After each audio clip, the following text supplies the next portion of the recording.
BMG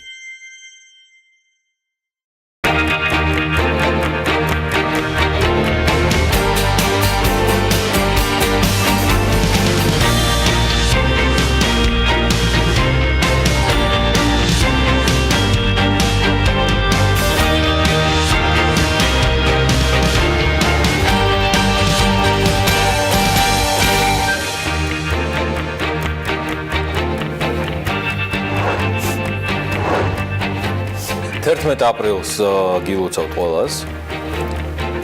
Კაი გამარჯობა და ბედნიერ მარაქიან დღეს გისურვებთ. ჯანმრთელობა თქვენ და ჩვენს ოჯახებს ყველას. დავიწყოთ საქმიანი დილა, მე გიორგი ისაკაძე ვარ, წარმოგიდგენთ BMG-ს პროექტებს TV პირველზე. და საკმაოდ საინტერესო თემით ვიწყებთ. ადამიანისთვის მილიარდები სულაც არაა საჭირო. 200 მილიონი $, საკმარისია. აი ამის შემდეგ კი ყველაფერი რაც ხდება, ეს არის უბრალოდ სპორტი. ამ სიტყვების ავტორი ბიძინა ივანიშვილია, რომელიც ახლო წარსულში საქართველოს პრემიერ-მინისტრი იყო, ახლა კი ქვეყნის ყველაზე მდიდარი ადამიანის სტატუსს მყარად ინარჩუნებს. გარდა ამისა, Forbes-ის მონაცემების მიხედვით, ივანიშვილის 4 მილიარდ 600 მილიონიანი კაპიტალით იგი 2018 წლის მსოფლიოს 500 ყველაზე მდიდარ ადამიანთა სიაშიც იმყოფება. უკანასკნელ წლებში მისი სახელი საერთაშორისო მედიისთვის საყურადღებო არაერთხელ გამختარა, მათ შორის ცნობილი Panama Papers-ის სკანდალური დოკუმენტების გამოქვეყნების კუთხითაც და აი მთლად უკანასკნელი და ყველაზე ცნობილი შემთხვევა კი შვეიცარულ Credit Suisse-ის წინააღმდეგ წარმოებულ საქმეს უკავშირდება. აქ არის ჩემო ბატონო საუბარი იმ კონკრეტულ кейსზე, როცა ბიძინა ივანიშვილი ბანკის მენეჯერს $100 მილიონი მითვისებას ედავებოდა, რაც სხვათა შორის საბოლოოდ სასამართლომაც დაადასტურა და ბრალდებულ ბანკირს 5 წლიანი პატიმრობა მიუსაჯა. ბიზნესმენი და ყოფილი პრემიერ-მინისტრი ბიძინა ივანიშვილი საქართველოს ყველაზე მდიდარი ადამიანია და ამას მე მგონი განსაკუთრებული დადასტურება Forbes-ისგანაც არ სჭირდება. მისი კაპიტალი წლების განმავლობაში დაახლოებით ესე იცვლებოდა, ეხლა გრაფიკაზე სრულ სურათს ნახავთ. 2009 წელს მისი ქონება 3 მილიარდ 200 მილიონი $-ით იყო შეფასებული. მას შემდეგ მისი ქონება 4 მილიარდს უკვე აღარ ჩამოსცილებია, ყველაზე მეტი რაც ამ შემთხვევაში Forbes-მა დაითვალა 6 მილიარდ 400 მილიონი იყო და ეს თანხა 2012 წელს ფიქსირდება, როცა ბიზნესმენი საჯარო ფიგურა და მოხელეც გახდა შესაბამისად და პრემიერ-მინისტრის თანამდებობა დაიკავა. ივანიშვილის ქონება 2012 წლის შემდეგ ყოველწლიურად მცირდება და ქვედაზღვარი ამ დრომდე 4 მილიარდ $900 იყო. ეს იყო 2017 წელს. 2018 რეიტინგში კი ივანიშვილმა პოზიციები 4 მილიარდ 600 მილიონი $-ით გაიმყარა, რაც შესაბამისად ძალიან ბევრ სხვადასხვა ფაქტორს უკავშირდება. მე ყველას ბიძინა ივანიშვილის მსგავს შემოსავლებს გისურვებთ, თითოეულ თქვენთაგანს და ჩვენს ქვეყანას ცალ-ცალკე თუ მის რეგიონებს, რომელთა ნაწილსაც როგორც აღმოჩნდა სხვადასხვა ვალდებულებებზე ფულიც არ ყოფნის, ფოთს ამ შემთხვევაში ვალდებულებების დასაფინანსებლად. როგორც ჯერ კიდევ გუშინაც მოგახსენეთ, თანხა არ ყოფნის და ფინანსთა სამინისტროსგან $2.5 მილიონი უპროცენტო სესხი გამოეყო. $3 მილიონი ფოთის მუნიციპალიტეტმა მთავრობას ჯერ კიდევ თებერვალში სთხოვა, თხოვნა დაუკმაყოფილეს და სესხის სარგებლობის ვადად მიმდინარე წლის 1 აგვისტოს განუსაზღვრეს. კონკრეტულად რა პროექტებისთვის დააკლდა? ან რა ხარჯებისთვის ფოთის მუნიციპალიტეტს $2.5 მილიონი, რას გეგმავს ან რა დაგეგმა უკვე, ამ კითხვებზე პასუხისათვის სატელეფონო ჩართვით გვერდდება გოჩა კურდღელია, იგი ფოთის მერი გახლავთ, მე მას მივესალმები. დილა მშვიდობის ბატონო გოჩა. მოგესალმებით ბატონო გიორგი, მოვესალმებით თქვენ მოყურებელს. მადლობა დიდი თქვენი დროისთვის და ჩართვისთვის. ბატონო გოჩა, რატო წარმოიშვა ეს ასე ვთქვათ დანაკლისი ბიუჯეტში, თორე ის მომენტი რომ ასე ვთქვათ რეგიონალურმა მმართველობამ ცენტრალურ ბიუჯეტს მოსთხოვოს სესხი, აქ განსაკუთრებული არაფერი არ არის. რა იყო ის ხარჯები, რასაც ვერ მოემსახურა ფოთი ვალდებულებების სახით? როგორც მოგეხსენებათ, საგადასახადო კოდექსის შესაბამისად ქონების გადასახადის გადახდის სავადო პერიოდი არის 15 ივლისი, ხოლო ბუნებრივი რესურსების სარგებლობის მოსაკრებელის 15 ივლისი. აღნიშნულიდან გამომდინარე, ჩვენი ბიუჯეტის ადგილობრივი ბიუჯეტის შევსება ხდება აღნიშნულ პერიოდში, ხოლო ბიუჯეტით გაწერილი ვალდებულებების შესასრულებლად ჩვენ მიმართეთ ფინანსთა სამინისტროს, რათა მათ გამოეყოთ კრედიტი, რომელიც ჩვენს მიერ დაფარული იქნება მიმდინარე წლის 1 აგვისტოსთვის. იყო თუ არა ეს ხარჯი ამ შემთხვევაში დაგეგმილად, ანუ მე ვგულისხმობ თქვენთვის იყო თუ არა განჭრეტადი, რომ თქვენ ამ პერიოდში პირველივე კვარტალში დაგჭირდებოდათ ეს დამატებითი ტრანსფერი თუნდაც სესხის სახით ფედერალური ბიუჯეტიდან. დიახ, რა თქმა უნდა, ჩვენს მიერ გათვლილი იყო, იმიტომ რომ ჩვენ წლის დასაწყისიდან აქტიური მუშაობა დავიწყეთ ინფრასტრუქტურული პროექტების განხორციელებაზე, ამასთანავე ვახორციელებთ სოციალურ პროგრამებს და აღნიშნულიდან გამომდინარე, ჩვენ მზად ვიყავით ამისათვის და ისევე როგორც მზად ვართ აღნიშნული სესხის დროულად დაფარებას. რისი წყაროც იქნება რა, ბატონ გოჩა, ეს ჩემი კითხვა არის ამ თემასთან დაკავშირებით, რა არის ის შემოსავლები ფოთის მუნიციპალიტეტის, რითაც თქვენ დაფარავთ აღნიშნულ სესხს 1 აგვისტომდე მიმდინარე წლისა. ფოთის შემოსავლების ძირითადი წყარო არის ქონების გადასახადი და ბუნებრივი რესურსების სარგებლობის გადასახადი. აი ეს ორი ძირითადი დაფინანსების. რამდენად მიდის სხვადასხვა პროექტების განხორციელება და პირდაპირ ეთერში ჩართვისგან ხო არ ისარგებლებდით მომენტით და რამდენიმე პროექტს ხომ არ გვეტყოდით, თქვენ ინფრასტრუქტურული პროექტები ახსენეთ, სხვადასხვა პროექტები, რაც ფოთს აძლევს შემოსავლებს, რომელიც მათ შორის ამ თანხასაც უნდა მოემსახუროს მის დაფარვას ფინანსთა სამინისტროსთვის, რამდენად კომფორტულად არის ბიზნესი ფოთში და ხომ არ არის რაიმე პრობლემები, რამდენად უწყობთ ხელს ადგილობრივ ბიზნესს აიმისოთ, რომ თქვენი გადასახადების ბაზაც გაიზარდოს. მოგახსენებთ, რომ წელს ქალაქ ფოთში გაიხსნა 3000 ადამიანზე გათვლილი თურქული ინვესტიციით დაფინანსებული საწარმო, ეს არის აჭარა ტექსტილი. ამასთანავე გვაქვს რამოდენიმე წინადადება და განხილვის ეტაპზეა და არიან კომპანიები, მაგალითად ნოვა თურქული კომპანიები, რომელსაც დაგეგმილი აქვს საწარმოების საქართველოს პროგრამით საწარმოების გახსნა ფოთში. ამასთანავე აქტიურად მუშაობთ სხვა ორგანიზაციებთანაც, რათა დავაინტერესოთ ჩვენი ქალაქით. იცით, რომ ნავსადგური ჩვენი წარმოადგენს საქართველოს საზღვარგარეთ და არა მარტო საქართველოს, არამედ მთელი ამიერკავკასიის საზღვაო კარიბჭეს და ჩვენ აქტიურად მუშაობთ ამ მიმართულებით, რომ ყველა ინვესტორი დაინტერესდეს ჩვენი ქალაქით. საბედნიეროდ გვაქვს თავისუფალი ტერიტორიები, როგორც საკურორტო, ასევე სამრეწველო ზონაში და ჩვენ თავაზობთ ყველა ინვესტორს, რომ შემოვიდეს ქალაქ ფოთში და განახორციელოს. ბატონ გოჩა, რამდენად კარგი და ასე ვთქვათ, რამდენად კარგი სიტუაციაა, თქვენ დარწმუნებული ვარ, მეტ ინფორმაციას ფლობთ, თავად ფოთის სპორტში გულისხმობ საკმაოდ ნაკლები არის ზოგადად ტვირთები საქართველოში, ტვირთბრუნვა არის ზოგადად ძალიან შემცირებული, მაგრამ გამომდინარე თქვენი მუდმივი კომუნიკაციიდან APM ტერმინალსის მმართველ მენეჯმენტთან, რამდენად სწორად ვითარდება ფოთის სპორტი ამ მიმართულებით. მინდა გითხრათ, რომ ჩვენ დასაბედნიეროდ ფოთის სპორტს ყავს მსოფლიოში ერთ-ერთი უძლიერესი მენეჯერი კომპანია, ეს არის კომპანია მაერსკის შვილობილი კომპანია APM ტერმინალი და მე ნამდვილად მოხარული ვარ, რომ მათ მიერ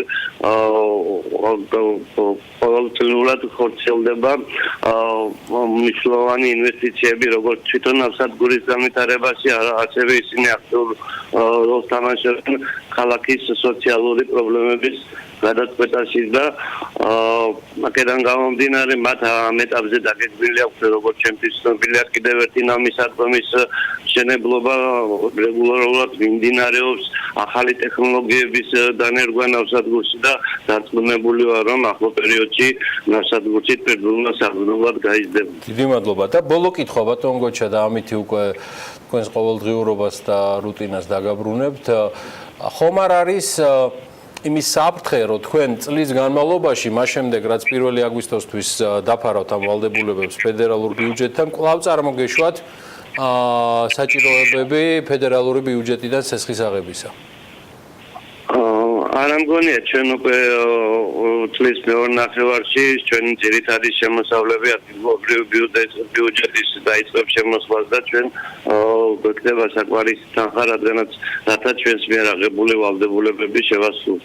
ეს იყო გოჩა კურდღელია, მადლობა ბატონ მერს ჩართვისთვის საქმიანი დილის ეთერში კითხვებზე პასუხს დედაქალაქის ხელისუფლების განაცვლით თბილისის მერიიდანაც უმასპინძლებთ დღეს აუცილებლად სტუმრებს საკმაოდ საინტერესო თემებით მით უმეტეს გუშინ ლამის ყველა საინფორმაციო გამოშვების მთავარი თემა სწორედ სიტი პარკის ჩანაცვლება გახლდათ დედაქალაქის მუნიციპალური სატრანსპორტო კომპანიით.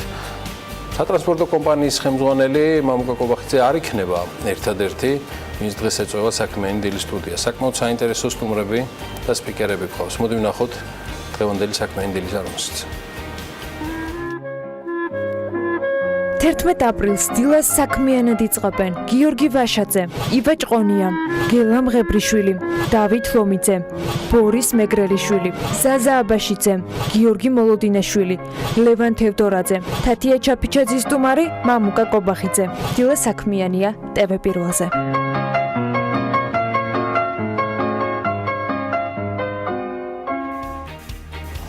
Deutsche Welle გამოდის ძალიან საინტერესო ინფორმაციით გუშინ რომ გერმანიის შინაგან საქმეთა მინისტრი ზეჰოფერი სწორედ მის გადაწყვეტილებას უკავშირდება შემდეგი ინიციატივა რომ საქართველოს და სომხეთი ეგრეთ წოდებული უსაფრთხო ქვეყნების სიაში შეიყვანონ, რათა თავშესაფრის მინიჭებაზე განცხადებების დამუშავების პროცესი დაჩქარდეს. შინაგან საქმეთა სამინისტროს წარმომადგენელი გერმანიის შტეფან მაიერი ამბობს რომ საქართველოსთან და სომხეთიდან თავშესაფრის მთხოვნელთა რაოდენობა დიდია, თუმცა დადებით პასუხს ცოტა მათგანი თუ იღებს. ვციტირებ ბატონ მაიერს, საქართველოს უსაფრთხო ქვეყნად აღიარება სავსებით მიზანშეწონილად თვლი, მით უმეტეს იმიტომ რომ საქართველოს მთავრობა ამას უპირობოდ მხარს უჭერს. აღნიშნა გერმანიის მთავრობის შინაგან საქმეთა სამინისტროს წარმომადგენელმა ბატონმა მაიერმა. სხვა შორის ნინო კვინტრაძის მიერ OECD-ს ანალიტიკაზე დაყრდნობით Forbes-ისთვის მომზადებულ ინფორმაციაში და რეიტინგში, რომელსაც უკვე ანა ლაპიაშვილთან ერთად გაგაცნობთ, გერმანია მესამე საპატიო ადგილს იკავებს და იდეაში წარმოგიდგენთ ქვეყნებს, რომლებიც ჯანდაცვაზე ყველაზე მეტ თანხას ხარჯავენ მსოფლიოს განვითარებულ ქვეყნებში. ზოგადად სიცოცხლის ხანგრძლივობა იზრდება და ესე მაგალითად OECD-ს ქვეყნებში სიცოცხლის საშუალო ხანგრძლივობა 80 წელიწადს აღემატება. მიუხედავად ამისა, მსოფლიოს არაერთ ქვეყანაში ჯანდაცვაზე ხელმისაწვდომობა კვლავ პრობლემურ საკითხად რჩება. მსოფლიო ჯანდაცვის ორგანიზაციის მონაცემებით მსოფლიოში 800 მილიონზე მეტი ადამიანი საკუთარი შემოსავლების 10%-ზე მეტს ხარჯავს ჯანმრთელობაზე, რაც იმას ნიშნავს, რომ ზოგიერთ ადამიანს არჩევანის გაკეთება საკვების ხარჯებსა და ჯანდაცვას შორის უწევს. მთლიან შიდა პროდუქტთან მიმართებით ჯანდაცვის ხარჯები ერთ-ერთი ყველაზე მაღალი ამერიკის შეერთებულ შტატებშია და ის 17%-ს აღემატება. დანარჩენ მონაცემებს უკვე მე შემოგთავაზებ. შემოგვიერთდა. გეომშვიდობის გიორგი მირესალმების საქმიანი დილის მაყურებელს. OECD-ს ქვეყნებში ჯანდაცვაზე გაწეული ხარჯების მიმართება მთლიან შიდა პროდუქტთან ასე გამოიყურება. როგორც ჩვენ აღნიშნე, შტატები ლიდერია 17.2%-ით. მას შვეიცარია მოჰყვება თითქმის 12.9%-ით, მხოლოდ 1/10 აკლია. გერმანია 11.8%-ს ხარჯავს, შვედეთი 11%-ს, იაპონიას შვედეთს რომ დაეწიოს, მხოლოდ 1/10 აკლია და 10.9% აქვს გამოყოფილი. კანადის შემთხვევაში 10.6% იხარჯება, ნორვეგიაში 10.9%, ბელგიაში 10.4%. მას მოყვება გაერთიანებული სამეფო 9.7%-ით და ფინეთი 9.3%-ით. OECD-ს წევრ 35 ქვეყანაში საშუალო ჯანდაცვაზე გაწეული ხარჯები GDP-ს 9% შეადგენს. ყველაზე დაბალი ეს მაჩვენებელი ინდონეზიაშია და ის 3%-იც არ არის 2.8%-ია ჯამში. მიუხედავად იმისა, რომ ამერიკის შეერთებული შტატების ხარჯები ჯანდაცვაზე ერთ-ერთი ყველაზე მაღალია და ლიდერიც კია ამ რეიტინგში, ქვეყანაში სიცოცხლის საშუალო ხანგრძლივობა კვლავ ჩამოვარდება თავად OECD-ის ქვეყნების საშუალო მაჩვენებელს. აი საქართველომდეც მივედით. ჯანდაცვის ხარჯები მშპ-თან მიმართებაში საშუალოდ ჩვენთან 3%-ია. ანუ ვაჯობეთ ზოგიერთ ქვეყანას, მაგრამ ვიხდებოდ, რომ რეიტინგში არც ისე კარგად. ეს სხვათა შორის ჯანდაცვის მესვეურების საკმაოდ ხშირი აღნიშვნის ღირსიც არაერთხელ ყოფილა ამ სტუდიაშიც, თუმცა კი, მაგრამ ეს არის ის რეალობა, სადაც იმყოფება საქართველოს ფედერალური ბიუჯეტი, რომელიც ძირითადად არის დამოკიდებული სხვადასხვა ტიპის შემოსავლებზე, რაც შენ ძალიან კარგად იცი. და მოდი კიდევ ერთ თემას შევეხოთ, კიდევ ერთ ამბავს, რომელიც უცხო არ არის, რომ საქართველოში იდეაში მოპოვებული ნავთობის მოცულობა საკმაოდ მცირეა.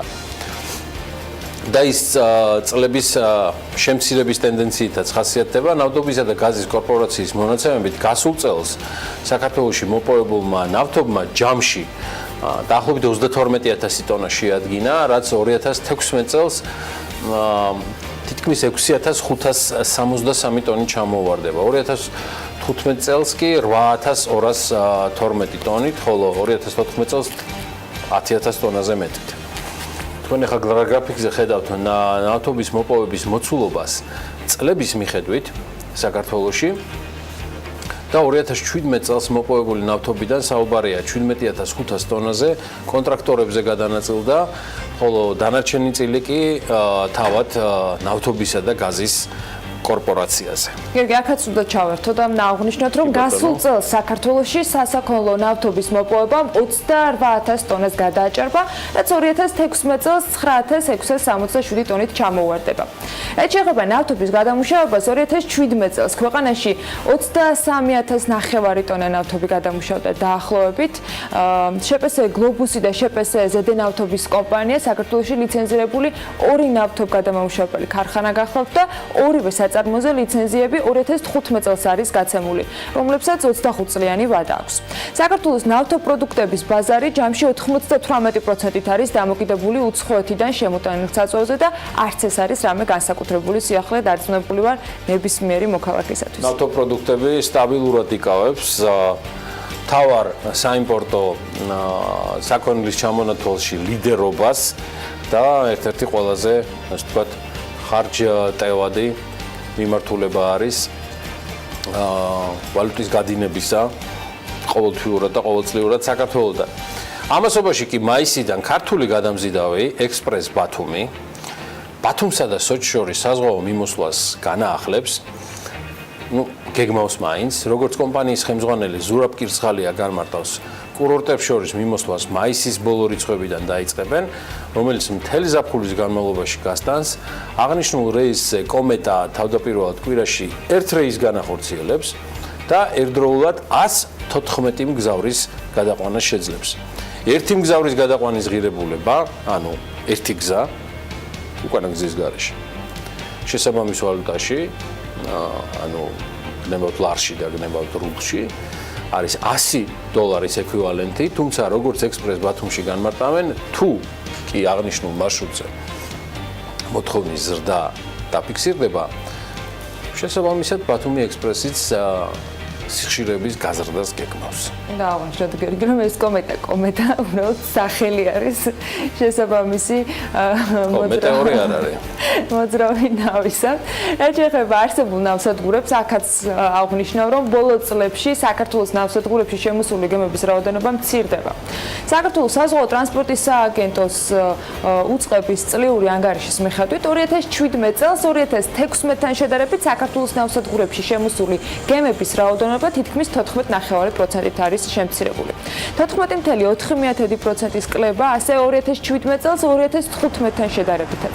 საქართველოს საზღვაო ტრანსპორტის სააგენტოს ინფორმაციით 2017-ის განმავლობაში საქართველოს ნავსადგურებში შემოსული იყო 1690 გემი, 2016-ში 1975 და 2015-ში 1978. ისიც უნდა აღვნიშნოთ, რომ ბათუმის, ფოთის და ყულევის ნავსადგურებში გემების რაოდენობის შემცირების ტენდენცია 2016 ეს 14 წლიდან ფიქსირდება და პრინციპში გაგრძელდა კიდეც გასული წლის მონაცემებსაც თუ ჩავხედავთ.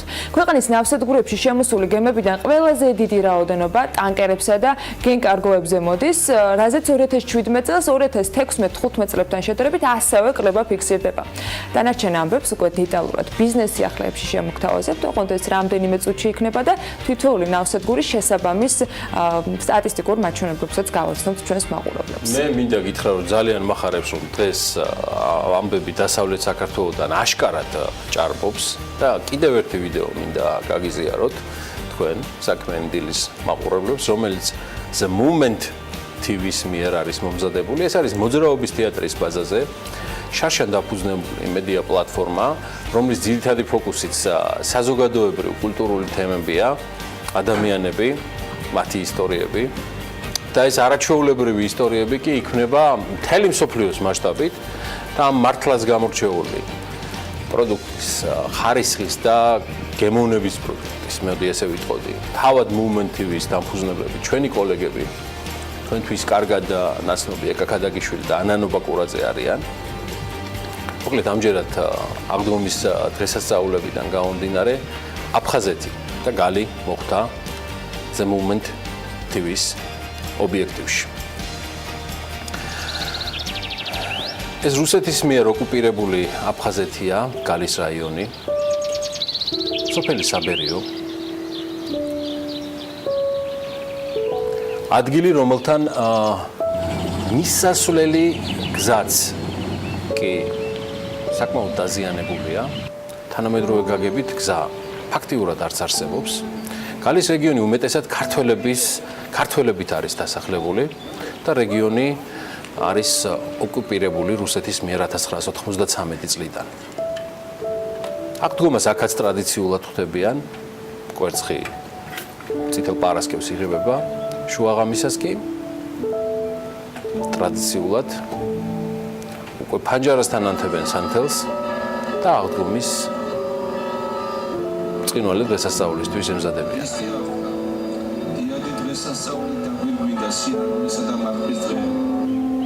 აღდგომის დილას ყველანი წინაპრების საფლავზე გადიან, თუმცა ამ დროს კატეგორიულად ერიდებიან კამერებთან გამოჩენას. უსაფრთხოების გამო მათ არ სურს, რომ მათი იდენტიფიცირება ხდებოდეს. Moment TV-ს კამერით დანახული გალი მიტოვებული და ცარიელია, მაგრამ ისინი ყოველთვის და ტრადიციულად ხელგაშლილები იღებენ სტუმრებს და ეს სადღესასწაულოს უფრაც მოხდა The Moment TV-ს გადამღები ჯგუფის ობიექტივში.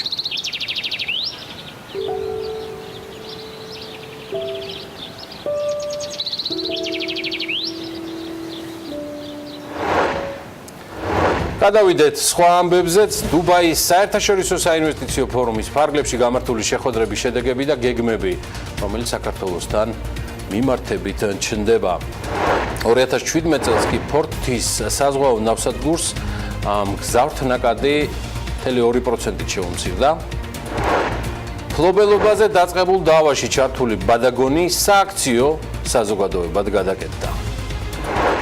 და ეს არ არის ყველა ამბავი ერთად, რომელიც ჩვენ გსურს ამ დილით შემოგთავაზოთ. ანა ლაპიაშვილმა უკვე დაანონსა საკმაოდ საინტერესო კოლაჟი ახალი ამბებისა ბიზნესსა და ეკონომიკაზე. ანა, კიდევ ერთხელ დილა მშვიდობის და გისვენთ. კიდევ ერთხელ მივესალმები ჩვენს მაყურებელს. თავშივე აღნიშნავ, რომ მართალია დუბაიში არ ყოფილვართ, მაგრამ ბევრი საინტერესო ამბავი გვაქვს დღეს მაყურებლისთვის გასაზიარებელი და რა თქმა უნდა, თვალყურმისადევნებელი იმისა, თუ როგორ შესრულდება ის შეთანხმებები, რომელიც დუბაიში ეკონომიკის მინისტრის შეხვედრებისას დაანონსდა. მოკლედ ბიზნეს სიახლეებს უნდა დაელოდოთ სულ რამდენიმე წამში ვართ ეთერში.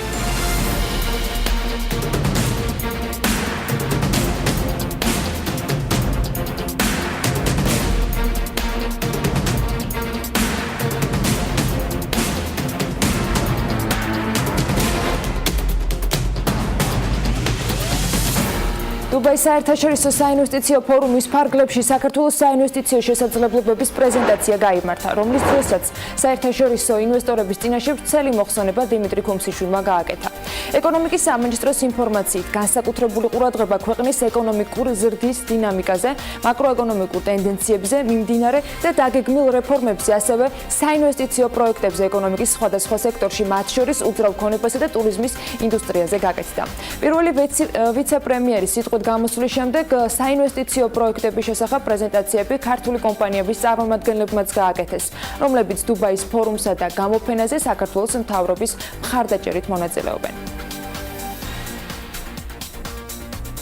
ნატვირთული აღმოჩნდა დღის წესრიგი დუბაიში საქართველოს დელეგაციისათვის დიმიტრი ქუმსიშვილმა შეიხ ალ-ნაჰიანთან შეხვედრაზე საქართველოში დაგეგმილი ახალი ინვესტიციების საკითხიც განიხილა. მინისტრი ამბობს, რომ ისაუბრეს ახალი სასტუმროების განვითარებაზე. შეიხ ნაჰიანმა საქართველოში ინვესტიციების გაორმაგება ჯერ კიდევ გასულ წელს თბილისში აბრეშუმის გზის ფორუმზე სტუმრობისას და გამოსვლისას დაანონსა. ასევე დუბაიში ვიზიტის ამბებიდან ბურჯ ხალიფას პროექტის განმახორციელებული არაბული კომპანია საქართველოში საკურორტო ზონებში უძრავი ქონების პროექტებით არის დაინტერესებული. არაბთა გაერთიანებული საემიროების ერთ-ერთ უმსხვილეს უძრავი ქონების ჯგუფთან თანამშრომლობის შესაძლებლობები საემიროებში ვიზიტით მყოფმა დიმიტრი ქუმსიშვილმა განიხილა. სამინისტროს ინფორმაციით, მან სწორედ ამ კომპანიის წარმომადგენლებს გააცნო საქართველოს ეკონომიკური ტენდენციები, მაკროეკონომიკური მაჩვენებლები და ასევე ისაუბრა იმ რეფორმების შესახებ, რომელთაც საქართველოს მთავრობა თავს იწონებს. ისაუბრეს ტურიზმის განვითარებაზე და ზრდის პერსპექტივაზეც. აბუ-დაბის საერთაშორისო ფინანსური ცენტრი კი ADGM ანაკლიასითის გამოცდილებას გაუზიარებს. მხარეებმა თანამშრომლობის მემორანდუმი ასევე დუბაიში გააფორმეს. შეთანხმებას ხელი ანაკლიასითის აღმასრულებელმა დირექტორმა და ADGM-ის ფინანსური მომსახურების მარეგულირებელი ორგანოს საერთაშორისო საქმეთა დირექტორმა მოაწერეს. კომპანია 1992 წლიდან დიპლომატიური ურთიერთობების დამყარების შემდეგ ორ ქვეყანას შორის ორმხრივი ურთიერთობების გაგრძელებას, როგორც ეკონომიკურ, ისე ადმინისტრაციულ და სოციალურ სფეროში ცდილობს ADGM-ისა და ანაკლიასითის შორის მიღწეული შეთანხმება კი საფინანსო მომსახურების რეგულაციების და სხვა მიმართულებებით გამოცდილების გაზიარებისა თუ მომავალი თანამშრომლობის საფუძველია, აღნიშნავენ თავად კომპანიაში. და როგორც დაგწყვიტით სტატისტიკა პორტებიდან, ბათუმის საზღვაო ნავსადგური 2017 წელს 16182 მგზავრს მოემსახურა, რაც იმას ნიშნავს, რომ მგზავრთნაკადი 2016-თან შედარებით 37%-ით არის შემცირებული. 2016-ში 2015-თან შედარებით კი ასევე ზრდა იყო, ოღონდ აქაც 17%-იანი. საქართველოს საზღვაო ტრანსპორტის სააგენტოს მონაცემებით, ბათუმის საზღვაო ნავსადგურმა 2017-ში 16182 მგზავრს გაუწია მომსახურება, 2015-ში 25529, ხოლო 2014-ში კი 21292. შესაბამისად, სტატისტიკური მაჩვენებლების მიხედვით 2015-ში და 2016 წლებთან შედარებით მგზავრთნაკადის კლება საკმაოდ შესამჩნევია. 2017 წელს ფოთის საზღვაო ნავსადგურს ასევე კლება აქვს 2%-იანი. ოფიციალური სტატისტიკური მონაცემების მიხედვით ნავსადგურს 2016 წელს 2015-თან შედარებით მგზავრთნაკადის რაოდენობა 648%-ით გაეზარდა. საზღვაო ტრანსპორტის სააგენტოს მონაცემებით ნავსადგურში 2017-ში შემომსხვილ მგზავრთა რაოდენობამ 3512-ს მიაღწია, 2016-ში კი 3567 იყო. სტატისტიკური მონაცემებით 2015 წელს ფოთის საზღვაო ნავსადგური ჯამში 552 მგზავრს მომსახურა. მფლობელობაზე დაწყებულ დავაში ჩართული ბადაგონი სააქციო საზოგადოებად გადაკეთდა. კომპანიის 100%-ის ამჟამინდელი მფლობელის გიორგი სალაყაიას გადაწყვეტილებით შეპესე ბადაგონი რეორგანიზდა სააქციო საზოგადოება ბადაგონად, რომლის კაპიტალიც 17 მილიონ ლარს შეადგენს. ერთადერთ აქციონერად კვლავ თავად გიორგი სალაყაია რჩება, რომელიც კომპანიის გენერალური დირექტორიც არის. წესდების მიხედვით ბადაგონს 3 წევრიანი სამეთვალყურეო საბჭო ეყოლება, თუმცა ვინ შევა ამ საბჭოში, ეს ჯერჯერობით მედიისთვის უცნობია. ისიც უნდა აღვნიშნოთ, რომ სააქციო საზოგადოებად გადაკეთებამდე TBC ბანკში დაგირავებულ გიორგი სალაყაიას 100%-იან წილს, რომელიც 2015 წლის 4 მარტს დაგირავდა, გირავნობა მოეხსნა.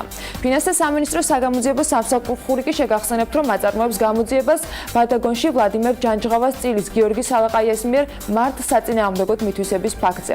სალაყაია კი აცხადებს პარალელურად, რომ 2015-ში მან შეისყიდა გაკოტრების წინაშე მდგარი კომპანია, რომელსაც იმ პერიოდში მხოლოდ ბანკის და მიმწოდებლების მიმართ 30 მილიონამდე დავალიანება ჰქონდა და წარმატებულ კომპანიად აქცია, რომელიც უმსხვილესი ღვინის ექსპორტიორი გახდა. შეპესე თენგო 2000 წარმოების გაფართოებას შეძლებს. კომპანია უახლესი ტექნოლოგიის დანადგარების შეძენა საწარმოო საქართველოს პროგრამის ფარგლებში მიღებული დახმარებით გეგმავს, რითაც წლიურ წარმატებას 17000 ტონამდე გაზრდიან. თენგო 2000-ის საწარმომ წარმოება ივნისის თვეში უნდა დაიწყოს, პროდუქციის რეალიზება კი ადგილობრივ ბაზარზე მოხდება. საწარმოს ამოქმედების პირველ ეტაპზე კომპანია 15 ადამიანის დასაქმებას გეგმავს.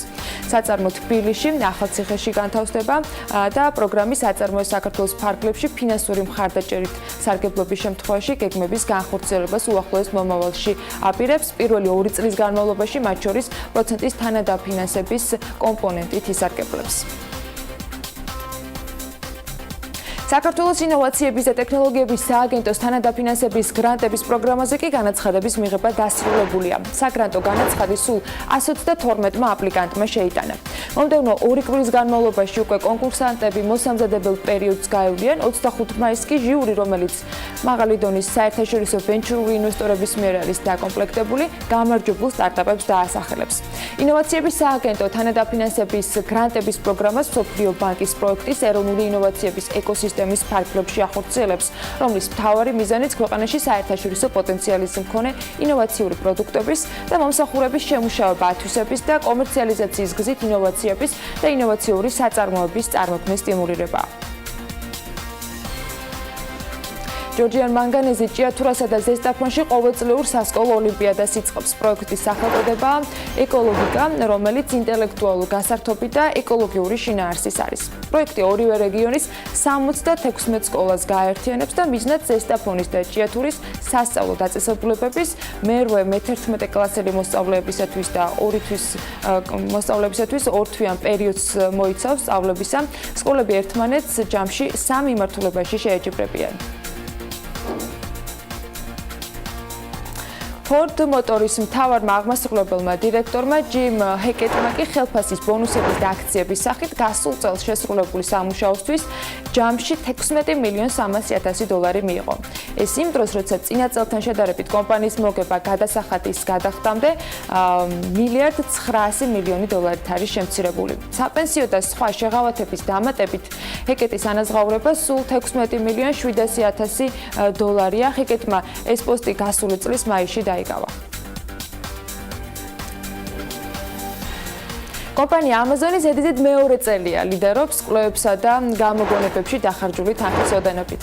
სტატისტიკური მონაცემებით კვლევით სააგენტო FactSets ეკუთვნის ანალიტიკოსების ინფორმაციით, 2017 წელს Amazon-ის ხარჯები კვლევების სფეროში 41%-ით გაიზარდა და 22,600,000,000 შეადგინა. ძირითადი თანხა კომპანიამ ღრუბლოვანი სერვისის Amazon Web Services, ხმოვანი ასისტენტის Alexa-ს და ხელოვნური ინტელექტის განვითარებაში დახარჯა. Apple-მა კი განაცხადა, რომ მის ყველა ობიექტს მსოფლიოს მასშტაბით 100%-ით სუფთა ენერგია მიეწოდება. სიაში შედის მონაცემთა ცენტრები, ოფისები, საწყობები, რომლებიც 53 ქვეყანაშია განთავსებული. ამერიკის წამყვანი კომპანიები, ისეთები როგორიც არის Apple, Walmart, Alphabet, უახლოეს წარსულში განახლებადი ენერგიის ყველაზე მსხვილი მომხმარებლები გახდნენ. Apple-ის მსგავსი ნაბიჯი წინა წელს Google-მაც გადადგა, რომელმაც მისი ობიექტები მსოფლიოს მასშტაბით ალტერნატიული ენერგიით გააორმაგა. არის ალტერნატიული ენერგიის პოპულარობა რამდენად შეუწყობს გიორგი ჯაბში საქართველოში ნავთობის სტატისტიკის შემოტანის სტატისტიკის ცვლილებას, რომელიც საკმაოდ დიდ წილს იკავებს ჯერ კიდევ დასაწყისში, როგორც აღინიშნა. მე მგონი ჯობს რეკლამაზე გავიგეთ. რეკლამის დრო არის ტელეპიროლზე, ყველას შემოსავლებს გისურვებთ და ბედნიერ დღეს სულ მალე დაგიბრუნდებით ანა ლაპიაშვილთან და ჩვენ სხვა კოლეგებთან ერთად.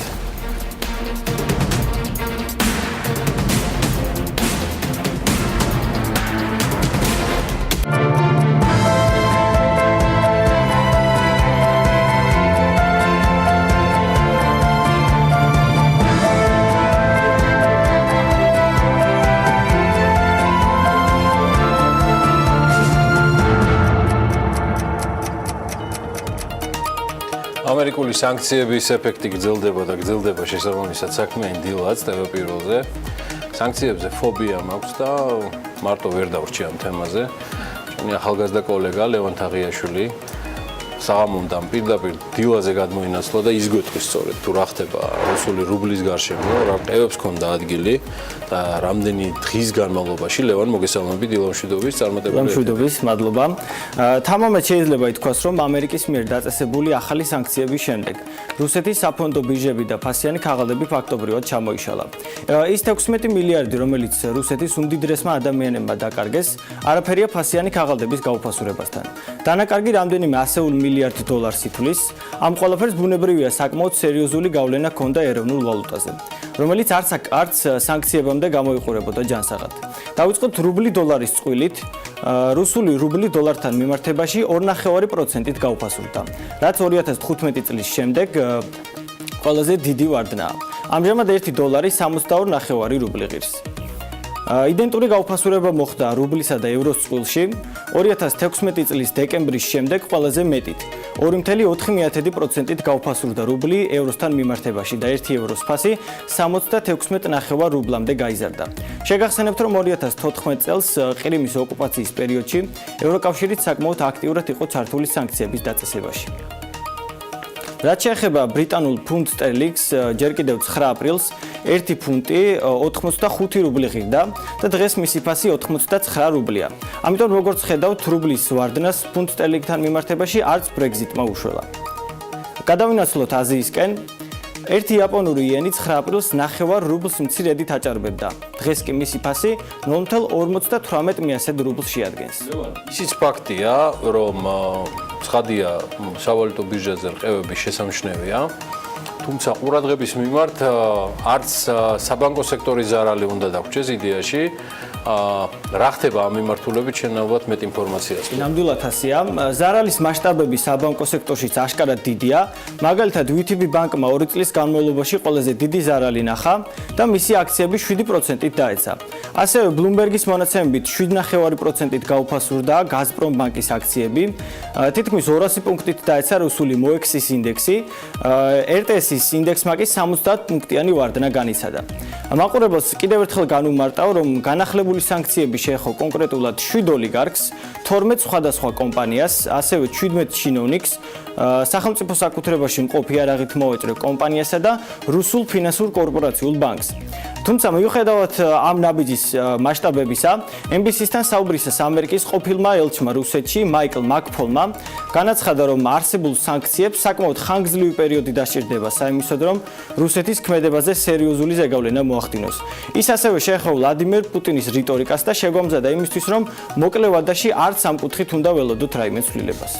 ასეა, ამერიკული პოლიტიკის შედეგების შეჯამებისთვის ჩინეთსა და შტატებს შორის არსებული დაპირისპირების, ასე ვთქვათ, შედეგებზე მოკლე ინფორმაცია, სანამ საქართველოს სავალუტო ბაზრის გუშინდელი ვაჭრობის შედეგებს გაგაცნობთ.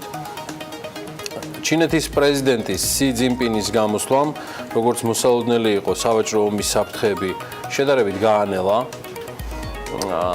ძინპინმა ხაზგასმით აღნიშნა, რომ მისი ქვეყნის ეკონომიკა კიდევ უფრო გაიხსნება და უცხოურ პროდუქციაზე, მათ შორის ავტომობილებზე საიმპორტო ტარიფები დაიკლებს. ძინპინმა ამით ფაქტობრივად გაიმეორა ის ძველი დაპირებები, რომელთა შესრულებასაც საშუალო წლების განმავლობაში არ ადგებოდა. მაგრამ მისი გამოსვლა მაინც შეერთებულ შტატებსა და ჩინეთს შორის ბოლო დროს დაძაბულ სავაჭრო ურთიერთობათა განელების მცდელობად შეფასდა და ეს სხვათა შორის აღნიშნა დონალდ ტრამპმაც. ძინპინი პირობასდებს, რომ ჩინეთი უცხოელი ინვესტორებისთვის საკუთარი ბაზრის ხელმისაწვდომობას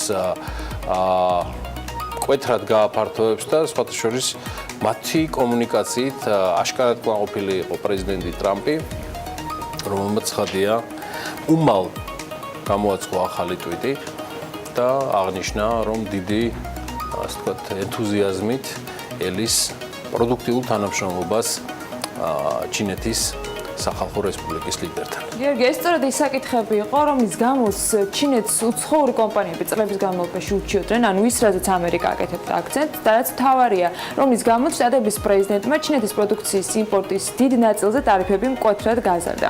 ძიმპინი სიტყვით ბუაოს ფორუმზე გამოვიდა, მთელი ეს მისი გამოსვლა, რომელიც გარკვეულწილად ვითარების დასტაბილურებას ეხებოდა, სწორედ აქ დაფიქსირდა და მას ამ ფორუმს ხშირად ეძახიან ხოლმე აზიურ დაოსსაც.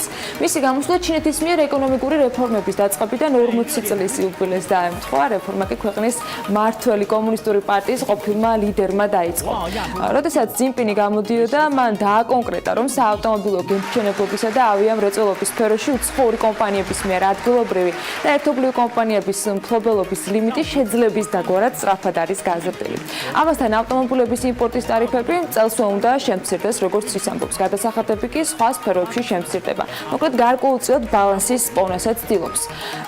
ვაშინგტონი კი ამ დროს მრავალმილიარდიან ბეგარას არცვლის, რომელიც ჩინეთის მიმართ აქვს დაწესებული, პეკინი მსოფლიო სავაჭრო ორგანიზაციის წევრ სახელმწიფოებს შორის შტატების პროტექციონიზმის წინააღმდეგ გაერთიანებისაკენ მოუწოდებდა სხვადასხვა ქვეყანას. შტატების დაბეგვრის ახალი წესი შეგახსენებთ, რომ 1300 დასახლების ჩინურ ნაწარმზე ვრცელდება. ტრამპის მიერ მანამდე გაცემული განკარგულების თანახმად კი 23 მარტიდან საიმპორტო გადასახადი მოქმედებდა ფოლადზე და ალუმინზე. ეს გადასახადი ჯერ არ შეხებია სხვათა შორის კანადას, მექსიკას, ევროკავშირის ქვეყნებს და ავსტრალიას. რო დაუბრუნდით საქართველოს 10 აპრილის ვაჭრობის შედეგად დოლარი გამყარდა 2 ლარი და 40 თეთრი ღირს. ანუ ლარი დოლართან მიმართებაში არის 2 ლარი და 40 თეთრი. 2 ლარი და 96 თეთრი არის ევროს ღირებულება. ევროს ცვლილება 2 თეთრიანია. თურქული ლირა გაუფასურდა ლართან მიმართებაში და 58 თეთრად შეიძენთ მას. აი რაც შეეხება ფუნტ სტერლინგს, მის შესაძენად კი 3 ლარი და 40 თეთრი დაგჭირდებათ. 2018 წლის მეორე კვარტალში ქვეყნიდან მილიარდ 132 მილიონი დოლარი გავა. ეს ის თანხაა, რაც ქვეყანას მომავალი 3 თვის განმავლობაში საგარეო ვალის გადახდისთვის მოუწევს გაიღოს. ამასთან ეროვნული ბანკის მონაცემებით დაუყოვნებლივ გადასახადი და გადასახდელი ვალის მოცულობა 758 მილიონ 200.000 დოლარი გახლავთ. ეროვნული ბანკის მიერ წარმოდგენილი საქართველოს საგარეო ვალის გადახდის განახლებული გრაფიკის მიხედვით 2018 წლის მეორე კვარტალში სამთავრობო სექტორის 111 მილიონიანი დოლარის საგარეო ვალის დაფარვაც მოუწევს. ეს არის ეროვნულ ბანკს 700 მილიონი დოლარის, კომერციულ ბანკებს 422 მილიონი დოლარის, საგარეო ვალის განახლებული გრაფიკის მიხედვით კი სხვა სექტორებს 426 მილიონი დოლარის საგარეო ვალის დაფარვა უწევს. პირდაპირ ინვესტიციები კომპანიათ შორის სისხლების გადასახდელი თანხა 171 მილიონ 600.000 დოლარია და აღსანიშნავია, რომ მეორე კვარტალში გადასახდელი მილიარდ 132 მილიონი დოლარიდან 897 მილიონი სწორედ ძირი თანხა გახლავთ, ხოლო 235 მილიონი კი პროცენტი, მომსახურების პროცენტი. აი, რა განაპირობებს სტარტაპების და სტარტაპერების წარმატებას, რომელ ქვეყნებს ირჩევენ ანტრეპრენერები ბიზნესის დაწყების პროცესში და როგორ უწყობს ბაზარი მათ ხელს განვითარებაში. სწორედ BBC-ს კვლევაზე დაყრდნობითა და კონკრეტული მეწარმეების მაგალითების განხილვით სტარტაპერთა ფავორიტი ქვეყნების ჩამონათვალს და ძირითადი ასე ვთქვათ, მახასიათებლების მიმოხილვას მარიამ ადამია და ლევან თაღიაშვილი გაგვაცნობენ. ეს არის კიდევ ერთი მიზეზი, რის გამოც მე ლევანს წინა ჩართვაზე არ დავემშვიდობე, რადგან ის კვლავ ჩვენთან ერთად არის, თუმცა ამჯერად უკვე მივესალმები მარიამ ადამიანს. მარიამ, ბედნიერება. გიორგი, როგორი უნდა იყოს სტარტაპ მეწარმეებისათვის ხელსაყრელი ქვეყანა? თემაზე US News and World Report-მა უახლესი კვლევა გამოაქვეყნა, სადაც დაასახელა ანტრეპრენიორებისათვის საუკეთესო ქვეყნები და ის ძირითადი კრიტერიუმები, რომლებიც ბიზნესის დასაწყებად მნიშვნელოვანია. კვლევაზე დაყრდნობით შემიძლია გითხრათ, რომ განვითარების გზაზე გადამწყვეტი როლი კვალიფიციურ და განათლებულ სამუშაო ძალას ეკისრება, ასევე ჩამონათვალში ხდება განვითარებული ინფრასტრუქტურა, სამართლებრივი ჩარჩო და ცხადია. ასევე არანაკლებ მნიშვნელოვანია კაპიტალზე ხელმისაწვდომობა. თუმცა უფრო ნათელი რომ გახდეს თუ რა განაპირობებს სტარტაპერების წარმატებას ტოპ ქვეყნებში და როგორ უწყობს ბაზარი მათ ხელს კონკრეტული მეწარმეების მაგალითზე განვიხილოთ. თავარი კითხვაა თუ რა ბიზნეს ბენეფიტებს თავაზობენ ქვეყნები და რატომ უყვართ კონკრეტულად აქ ცხოვრება მეწარმეებს. ჩამონათვალს გერმანიით დავიწყებ. მსოფლიოში რიგით მეოთხე, ევროპაში კი ყველაზე დიდი ეკონომიკის მქონე ქვეყანა ბიზნესის დასაწყებად ერთ-ერთი საუკეთესო ადგილია მსოფლიოში. ეს კი ქვეყანაში არსებულმა გამჭვირვალე ბიზნეს კულტურამ, მაღალ კვალიფიციურმა მუშახელმა და დამწყები მეწარმეების მიმართ მეგობრულმა დამოკიდებულებამ განაპირობა. როგორც თავად ადგილობრივი ანტერპრენიორები აცხადებენ, გერმანიის მთავრობას მაქსიმალურად გამარტივებული აქვს ბიზნესის დაწყების პროცედურები. მაგალითად, ერთ-ერთი მეწარმე იხსენებს, რომ მას დასაწყისში მხოლოდ 20 ევროს გადახდა მოუწია და ეს სრულიად საკმარისი აღმოჩნდა საკუთარი ბიზნესის დასაწყებად. ხელისუფლება კი მაქსიმალურად ორიენტირებულია ბიზნესის რაოდენობის ზრდაზე, განვითარებაზე და მეტი ხარისხიანი პროდუქციის წარმოებაზე. ასევე მარიამ მინდა დავამატო, რომ სხვა ქვეყნებისგან, მაგალითად დიდი ბრიტანეთისგან განსხვავებით, სადაც ქვეყანაში მხოლოდ ერთი ქალაქი ითვლება ეკონომიკურ ცენტრად, გერმანიას აქვს ასეთი რამდენიმე ეგრეთ წოდებული ბიზნეს ჰაბი, მათ შორისაა ბერლინი, ფრანკფურტი, ჰამბურგი და მიუნხენი. ანუ შეიძლება ითქვას, რომ შემოქმედებითი სულისკვეთება გერმანიაში თითქმის ყველა ქალაქში იგრძნობა და ყოველდღიურ რუტინად არის გადაქცეული, ამიტომაც ირჩევენ დამწყები ანტერპრენიორები სწორედ ამ ქვეყანას. თუმცა გარდა გერმანიისა, სტარტაპერებისათვის ტოპ ქვეყნების ჩამონათვალში იაპონიაც სახელდება, რომელიც ბიზნეს სამყაროს ერთგვარ პარადოქსს წარმოადგენს, რადგან ეს არის ქვეყანა, სადაც შენარჩუნებულია ერთდროულად როგორც ძველი ტექნოლოგიები, ისეთი როგორც არის მაგალითად ფაქსი, ასევე ადაპტირებულია ულტრათანამედროვე მოწყობილობები, რობოტები და გაჯეტები, რომლებიც ჯერ მსოფლიოს დანარჩენ ქვეყნებში არ გამოუყენებიათ. თავად მეწარმეები კი აღნიშნავენ, რომ ის პრობლემები და გამოწვევები, რაც წლების განმავლობაში იყო ქვეყანაში, უკვე დაძლეულია და დაწყებულია სერიოზული კულტურული პროგრესი. თუკი ადრე ადამიანები უფრო დიდი კორპორაციებისაკენ ილტოდნენ, დღეს უფრო მიმზიდველი მცირე მეწარმეობა გახდა, ამიტომაც გაუმჯობესდა ბიზნეს გარემო და ქვეყანა მზად არის უფრო და უფრო მეტი დამწყები მეწარმის მისაღებად.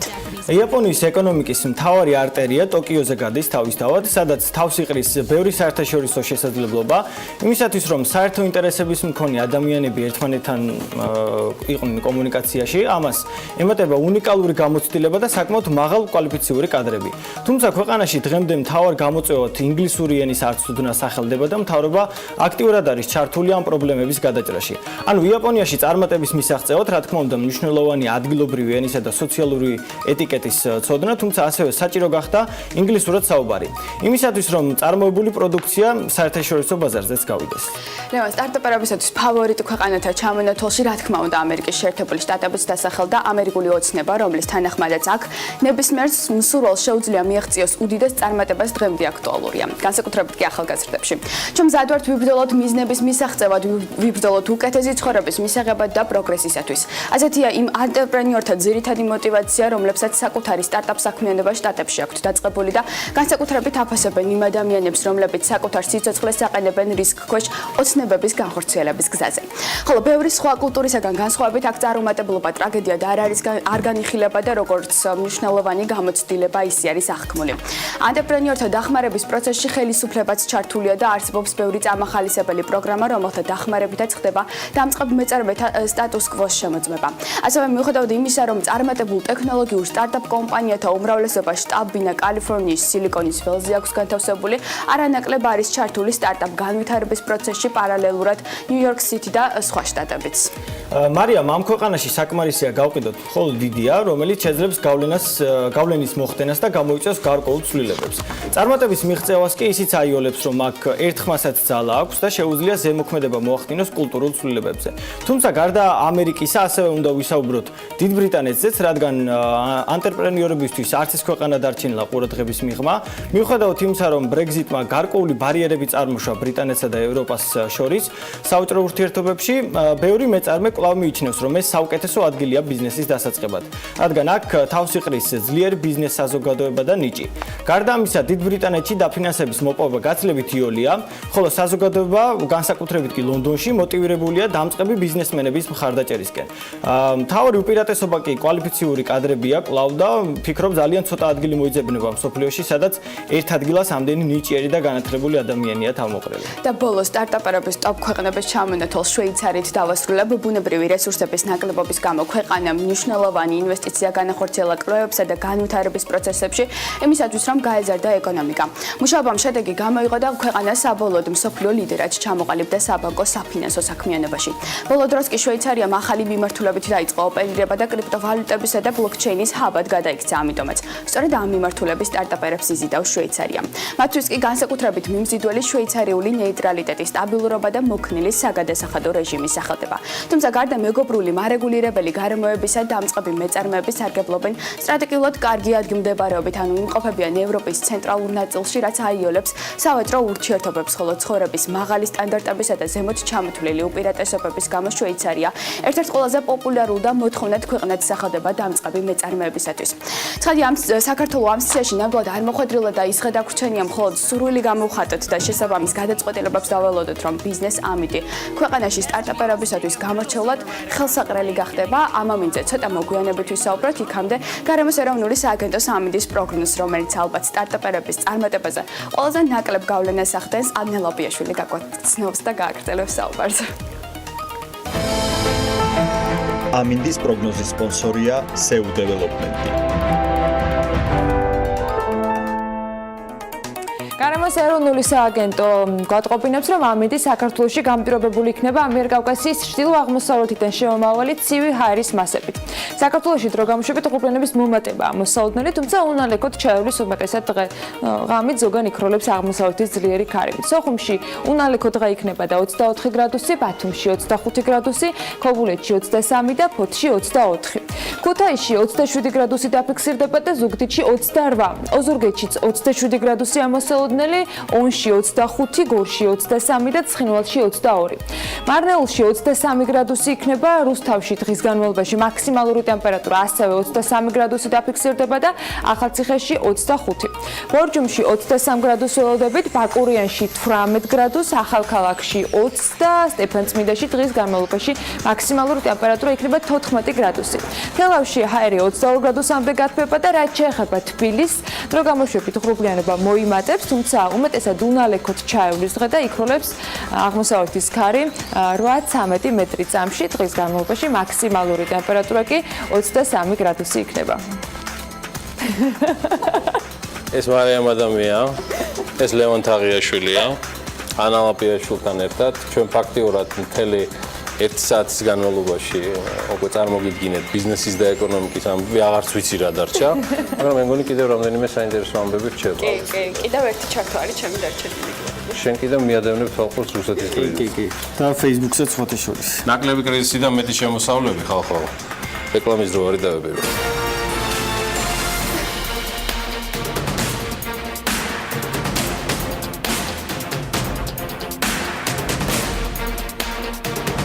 ეკონომიკის ministris მოადგილე მიიჩნევს, რომ ენერგეტიკაში არსებული გამოწვევების გადასალახად გენერაციის ახალი ობიექტების აშენება აუცილებელია. ბიზნეს ომბუდსმენი კი მაჟორიტარებისგან განმარტებებს ითხოვს. ბათუმში ახალი საფეხბურთო სტადიონის მშენებლობისთვის ზედამხედველობაზე 3,5 მილიონი ლარი დაიხარჯება.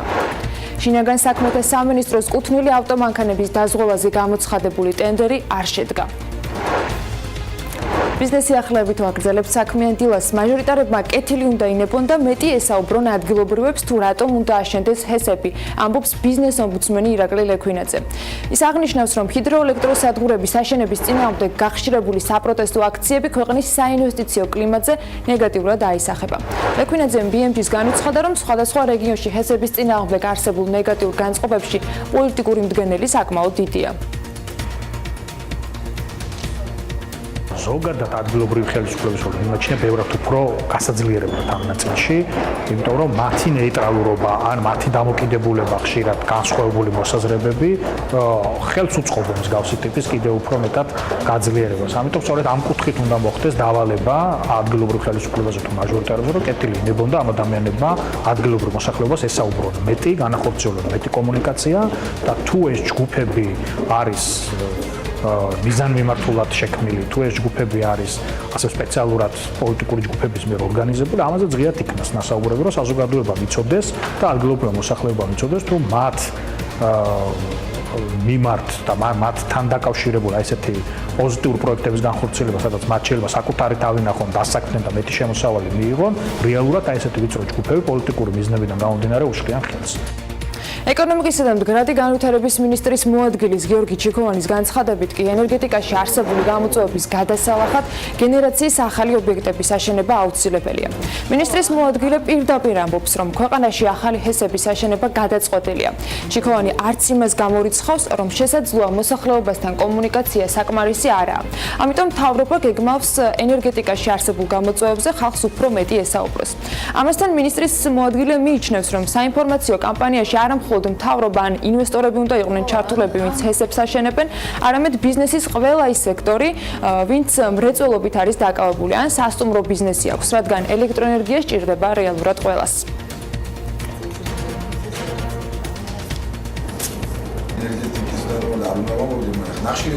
ჩვენ სადღაც 1,5 მილიარდი კილოვატ-საათი შარშან შემოვიტანეთ იმპორტი. მომავალ ამ წელს უკვე დაგეგმილი გვაქვს 2 მილიარდი კილოვატ-საათი შემოტანა იმპორტის. რაც რა თქმა უნდა უარყოფითი ფაქტი არის პირველი იმის გამო, რომ ეკონომიკური მაჩვენებლები უარესდება, გადის ფულადი სახსრების გადინება და მეორე ჩვენ ამ ტემპით რო გავზარდოთ იმპორტის შემოტანა, რეალურად ტექნიკურადაც შეუძლებელი გახდება, მაგრამ თუ ამ ტემპით გაიზარდა, ანუ გადამცემი ხაზების თავის მაქსიმალური გამტარობა აქვს და რეალურად ავდგებით ენერგოუსაფრთხოების რისკი დიდ გამოწვევას იძენს ამ კუთხით და თუ გვინდა რომ გადავლახოთ ეს გამოწვევები და ეს პრობლემები, რა თქმა უნდა აუცილებელი არის საქართველოში აშენდეს ახალი გენერაციის ობიექტები. ეს იქნება მოდინებაზე, ეს იქნება დაგუბების ჰესები, ასე ვთქვათ, რეგულირებადი ჰესები. ეს რა თქმა უნდა გადაწყვეტილია, დაგეგმილი არის ორივე ჰესის მშენებლობა, ორივენაირი ჰესის მშენებლობა აუცილებელია და ის ჰესები, რომელიც დაგეგმილია, ეს აუცილებლად უნდა აშენდეს. ბათუმში ახალი საფეხბურთო სტადიონის მშენებლობის ზედამხედველობაზე კი 3,5 მილიონი ლარი დაიხარჯება. ზედამხედველობის კომპანიის გამოსავლენად შეფესეს სტადიონმა ტენდერი გამოაცხადა. აპარატში რომ გამარჯვებულმა კომპანიამ მშენებლობის მიმდინარეობის პროცესის სრული მონიტორინგი უნდა განახორციელოს. კერძოდ, მშენებლობის პროექტთან შესაბამისობა, გამოყენებული სამშენებლო მასალების ხარისხის კონტროლი და ასე შემდეგ. ასევე BMG-ის ინფორმაციით ბათუმის ახალი საფეხბურთო სტადიონის მშენებლობის ზედამხედველობა შეფასა Colliers International Georgia Source. კომპანია Colliers-მა შემსყიდველს ამ ეტაპზე ყველაზე დაბალი ფასი 2,800,000 ლარი შესთავაზა, 700,000-ით ნაკლები რეალურად საწყის ფასთან შედარებით. მოსახლეობის ნაწილი საპენსიო ასაკის ზღვარის დაწევის მომხრეა. სოციალური კვლევის და ანალიზის ინსტიტუტის მიერ ჩატარებულ კვლევაში ამის შესახებ ნათქვამი. კერძოდ, ქალებისათვის სასურველ ასაკობრივ ზღვად რესპონდენტთა 70%-მდე დაახლოებით 55 წელს ასახელებს, ხოლო მამაკაცებისათვის სასურველ ასაკობრივ ზღვრად 72,2% 60 წელს. რესპონდენტთა დაახლოებით მეხუთედი კიდევ უფრო ამცირებს საპენსიო ასაკის ზღვრებს და მიზანშეწონილად მიაჩნიათ, რომ ქალებისათვის ეს ზღვარი განისაზღვროს 50 წლის მიჯნაზე, ხოლო მამაკაცებისათვის 55 წლის მიჯნაზე.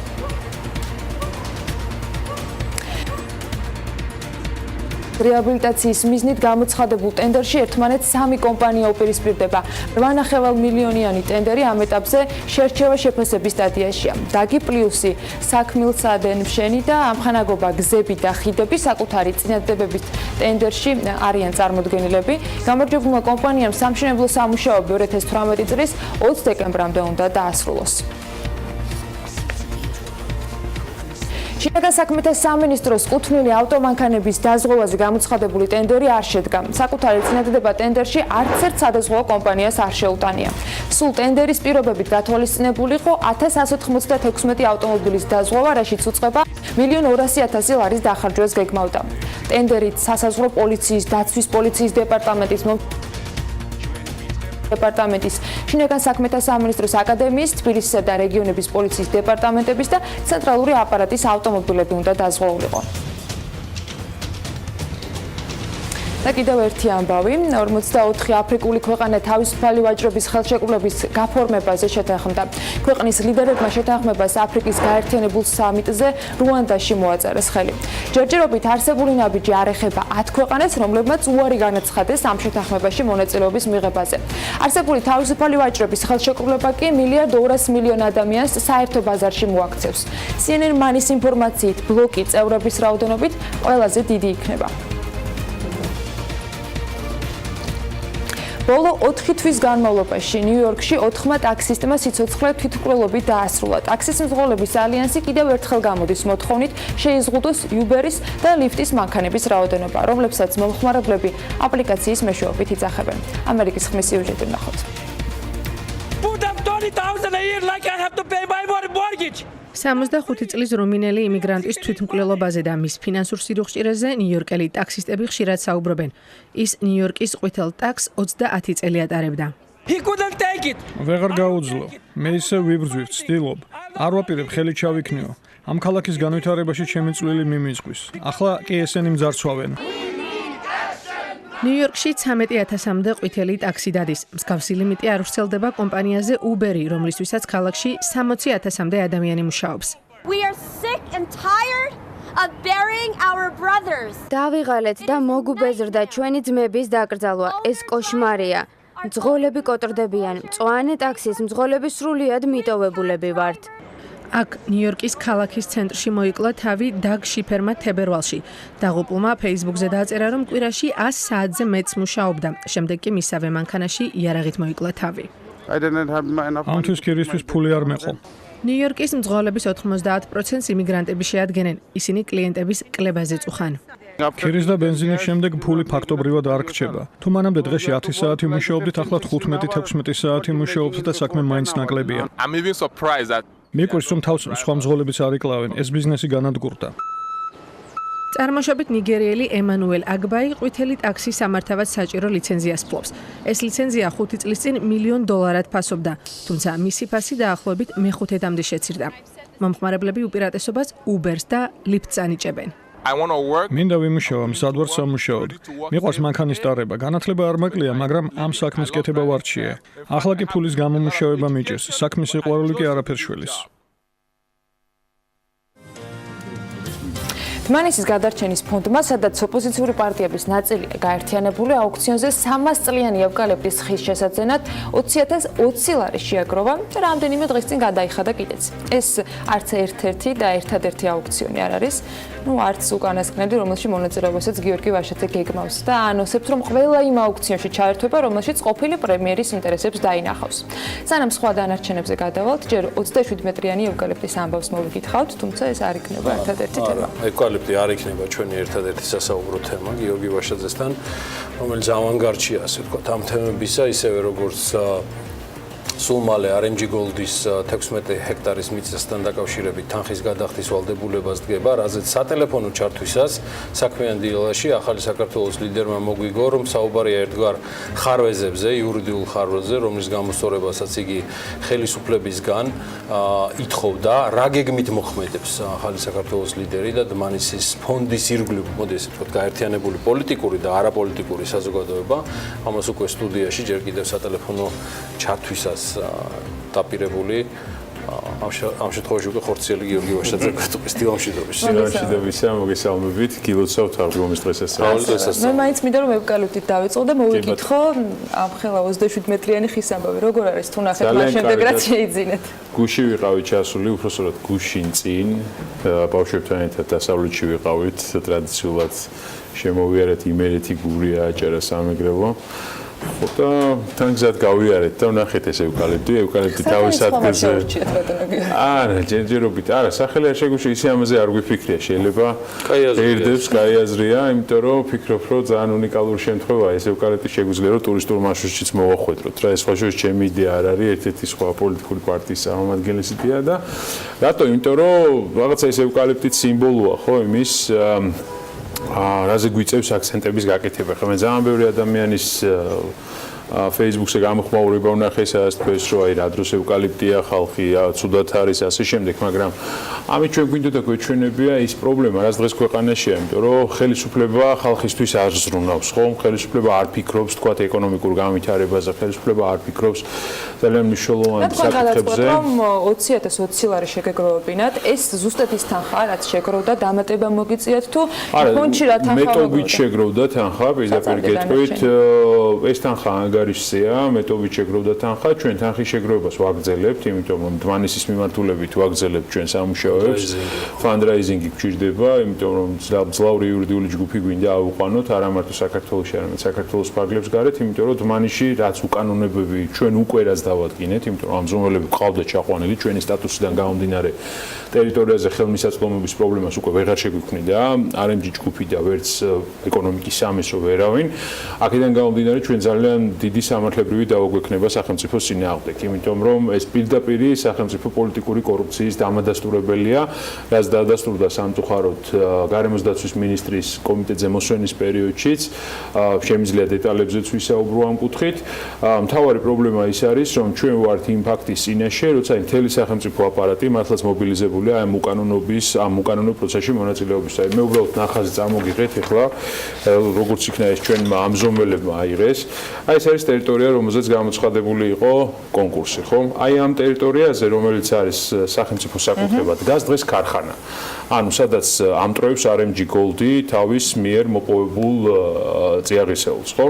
ქვებს. და შესაბამისად, აი ამ ტერიტორია არის სახელმწიფო საკუთრება. აბსოლუტურად უკანონოდ დგას აქ ქარხანა უკვე რამდენიმე წელია და ამ ყველაფერს აკეთებს. აი ეს ყვითელი ზოლი არის ის შემოჭრა, რომელიც არის იმ ტერიტორიაზე, რომელზეც იყო აუქციონი. ის ხარვეზი, რაზეც თქვენ საუბრობთ? ეს არა მხოლოდ ესეც ხარვეზია, აი ესეც სახელმწიფო ტერიტორია და უკვე თქვენ კონკრეტულ ამ შემთხვევაში. კი, არა, რა მნიშვნელობა აქვს? ეს ჩვენი მიზანი ხა პირდაპირ გეტყვით ამ ტერიტორიაზე რო ხა ჩვენ რაღაცა პირდაპირ ინტერესი არ ქონდა ცალსახად ჩვენ გვინდოდა მოგვეპოვებია სპეციალური სამართლებრივი სტატუსი, რომ აი ეს უკანონობები რაც იქ ხდება, ხო, ყველაფრისთვის ფარდა აგვეხატ. აი პირველი, ასე ვთქვათ, რუკა, რომელიც წარმოგიღეთ, ეს არის სახელმწიფოს ტერიტორია, სადაც უბრალოდ სანაყაროდ აქვს მოწყობილი და ყველა გადამამუშავებულ მასალას, რა ვიცი, აქ ათავსებს, აბსოლუტურად უკანონოდ, არც იჯარით აქვს აღებული, არც წესები და სტანდარტები აქვს დაცული, იმიტომ რომ თვითონ ყვებოდა გარემოს დაცვის მინისტრი კომიტეტის ხდომაზე, რომ ამ შემთხვევაში უნდა იქ ზემოდან გამწვანება უნდა მოხდეს, შესაბამის სამუშაოები უნდა ჩატარდეს, რომ ეს არ იყოს დამაზიანებელი. აი ეს არის ტერიტორია, სადაც ქარხანა აქ არ არის უბრალოდ სანაყაროზე დალაპარაკი, აქ არის სახელმწიფო საკუთრებაში არსებულ ტერიტორიაზე აშენებული არის უზარმაზარი, ასე ვთქვათ, ქარხანა, რომელშიც ამტრებს აი ამ მოპოვებულ მასალებს. აი ეს ყვითელი ზონა არის მართვილს პულტი, რომელიც შემოჭრილია ჩვენ ამ ტერიტორიაზე, სადაც ჰექტარი გამოცხადდა. ჯამურად ეს არის 16 ჰექტარი, ნუ შესაბამისად დაახლოებით ეს არის მე-6 ტერიტორია, რომელიც არის ამ შემთხვევაში სახელმწიფო საკუთრებაში, ეს ყვითელი ზონა არის შემოჭრილი. აქეთ ხარეს კიდევ ვადგენთ, აი ესეც აქაც სანაყარო აქვს მოწყობილი და ვადგენთ ამ ინფორმაციას, სავარაუდოდ ესეც აბსოლუტურად უკანონოდ არის. გუშინ კიდე დამატებით დოკუმენტაცია ამოვიღეთ, რომ აუქციონის გამოცხადების შემდეგ დაახლოებით 15 მარტს ეს არის კერძო საამზომლო კომპანია, რომლის საფუძველზე საჯარო რეესტრი რეგისტრაციას აკეთებს ნებისმიერი უძრავი ქონების, ისევე როგორც ლიცენზირებული კომპანია და არაფერს აქ განა ვინმე აპროტესტებს ამას, არც ეკონომიკის სამინისტრო ამას არ აპროტესტებს, ანუ ეკონომიკის გადარება როცა გააკეთეთ, მათთან გაიარეთ და დაგიდასტურეთ. ეკონომიკის სამინისტროს წარმომადგენლები ადგილზე იყვნენ, უფრო მეც გეტყვით, რომ ეს ყვითელი, ეს ზოლები უკვე მათაც უკვე ხელახლა აზომილი ქონდა და დაგხვდა ესეთი ლენტები გაბმული ამ ტერიტორიაზე. ანუ ეს რამე ამას კი ვინმე არ უარყოფს. ანუ ის არ გეგონათ, რომ ამას ჩვენ ვამბობთ და ვინმე არავინ აღარ უარყოფს ამას. ეს ფაქტია, ეს არის აბსოლუტურად რეალური სიტუაცია, უფრო მეც გეტყვით. ნახეთ რა ხდება, ძალიან საგანგაშოა, როცა გარემოს დაცვის მინისტრი ამბობს კომიტეტის ხდომაზე, რომ ჩვენ 2015-17 წლებში ვაკეთებთ მუდმივ და ინტენსიურ მონიტორინგს ამ ტერიტორიისას, რა როგორ ხდება მოპოვება ამ წიაღისეულის, ხო? და მე კითხვა დავუსვირო, აი თქვათ აი 15-17 წლის მანძილზე, ნუ თქვენ ერთხელაც ვერ შენიშნეთ, რომ აბსოლუტურად ახალი ქარხანა წარმოიჭიმა ამ ტერიტორიაზე, რომელსაც არანაირი სამართლებრივი საფუძველი არ აქვს, არც ნებართვა აგაცემული, არც არაფერი. მან თქვა, რომ ჩვენ მონიტორინგში ეს არ დაფიქსირებულა. ეს რას ნიშნავს წარმოიდგინეთ, რომ ერთ-ერთ აი ეგ არის გვერდზე ეს არის პოლიგონი მოწყობილი თავიდან ბოლომდე. წარმოიდგინეთ ამ პოლიგონზე, სადაც ხდება წიაღისეულის მოპოვება, ამ წიაღისეულის გადამუშავება ხდება აი ამ ტერიტორიაზე, ხო? წარმოიდგინეთ, რომ ეს საერთოდ არ ხდება არანაირი მონიტორინგის ქვეშ. ანუ პრობლემა იმაში მდგომარეობს, რომ ეს საერთოდ არალეგალური პროცესი გვაქვს თავიდან ბოლომდე. ნიშნავს თუ არა, რომ თქვენი ნახაზის მიერ გაკეთებული თემით, ანუ აი ეს რაც არის მონიშნული, აქ მიდის სხვადასხვა ტიპის სამუშაოები, სადღაც ქარხანა არის, სადღაც სანაყაროა. რეალურად ეს არის სხვა სუბიექტის, ამ შემთხვევაში სახელმწიფოს საკუთრებაში და ამას იყენებს კერძო კომპანია. და ეს არის ნაწილი იმ ეგრეთ წოდებული ხარვეზისა, რაზეც თქვენ საუბრობთ 2 კვირის წინ. კი ბატონო, მათ შორის. იმიტომ რომ აქ არ იყურება რეალურად ის საკუთრების უფლება და აქ არის ნივთობრივად და უფლებრივად ნაკლის მქონე, იმიტომ რომ ეს აი ეგ მაგალითად გზა არის გაყვანილი, სადაც ტერიტორიაზე ჩვენ მოვიგეთ, აი ეს სამკუთხედი რომ აი ეს ქვედა სამკუთხედი, აქ გადის გზა. RMG Gold-ისთვის აი ეს ქვედა მხარეს გზა გადის, აი ეს სერვიტუტია თუ რამე იდენტიფიცირებულია? აი წარმოიდგინეთ, რომ ეს ტერიტორია, აი თქვენ რო ახლა ადგეთ, აი თას რო ხედავთ და მიხვიდეთ ამ თაზე, დაიწყოთ სამუშაოები, აშენოთ ქარხანა, გაიყვანოთ გზა, გადაკეთოთ აი შლაგბაუმი, ქვემოთ არის გადაკეთილი. ანუ აბსოლუტურად აქ რამე კანონთან ახლოს მდგომზეც კი არ არის ლაპარაკი, ეს არის. რამდენიმე კითხვა, ერთი თქვენ სტრატეგიაზე სანამ გადავალთ, თურმეობით ფორმაში, მინდა რომ ამ შემთხვევაში თუ თქვენ მიმართებთ ეკონომიკის სამინისტროს, რომ იმისათვის რომ ჩვენ ქონება, რომელიც აუქციონის წესით შევიძინეთ, საფასური გადავიხადოთ და რეალურად საკუთრებაში მივიღოთ, ამას გავაკეთებთ, თქვენ უნდა დაგვიკმაყოფილოთ ყველა ის მოთხოვნა, რაც შესაბამისად აუქციონის პირობაში იყო. შეძლებს თუ არა ეკონომიკის სამინისტრო, ან გქონდეთ თუ არა მათთან რაიმე სახის კონსულტაცია, ან ინფორმაცია მოგადოთ, რომ ჩაგაბარებენ ამ ტერიტორიას ისე, როგორც აუქციონის პირობებში იყო მითითებული. ჩვენ გარდა იმისა, რომ ეკონომიკის სამინისტროს წარმომადგენლები ესწრებოდნენ აი ამ აზომით პროცესს, რომელზეც მე გესაუბრეთ და მათი, ასე ვთქვათ, დადასტურებით ეხა ეს ადამიანები რიგითი, ასე ვთქვათ, ქონების მართვის სააგენტოს წარმომადგენლები არიან, ეხა იმ ადამიანებს რას ვერჩით, ხო, აქ მინისტრის ინტერესებზეა პირდაპირ საუბარი სამწუხაროდ. რა თქმა უნდა, ამ შემთხვევაში ეხა ჩვენ ამ საბუთებს ყველაფერს წარვადგენთ, პირდაპირ გეტყვით, რომ არანაირია თანხის გადახდას არ ვაპირებთ ამ საკითხებიდან გამომდინარე, იმიტომ რომ ეს არის სისხლის სამართლის დანაშაული, რაც ხდება ამ ტერიტორიაზე. ჩვენი მიზანიც ეს იყო, რომ აი ეს დაბინძურება, რომელიც მე მეორე სლაიდი წამოვიყე, რომ აი 2014 წლის მერე რატო ხდება ესეთი ზრდა დაბინძურების, იმიტომ რომ აბსოლუტურად უკანონო პროცესი მიმდინარეობს. არანაირ მონიტორინგში არ ჯდება ეს ყველაფერი. ეს გახდება საფუძველზე სხვა საქმე.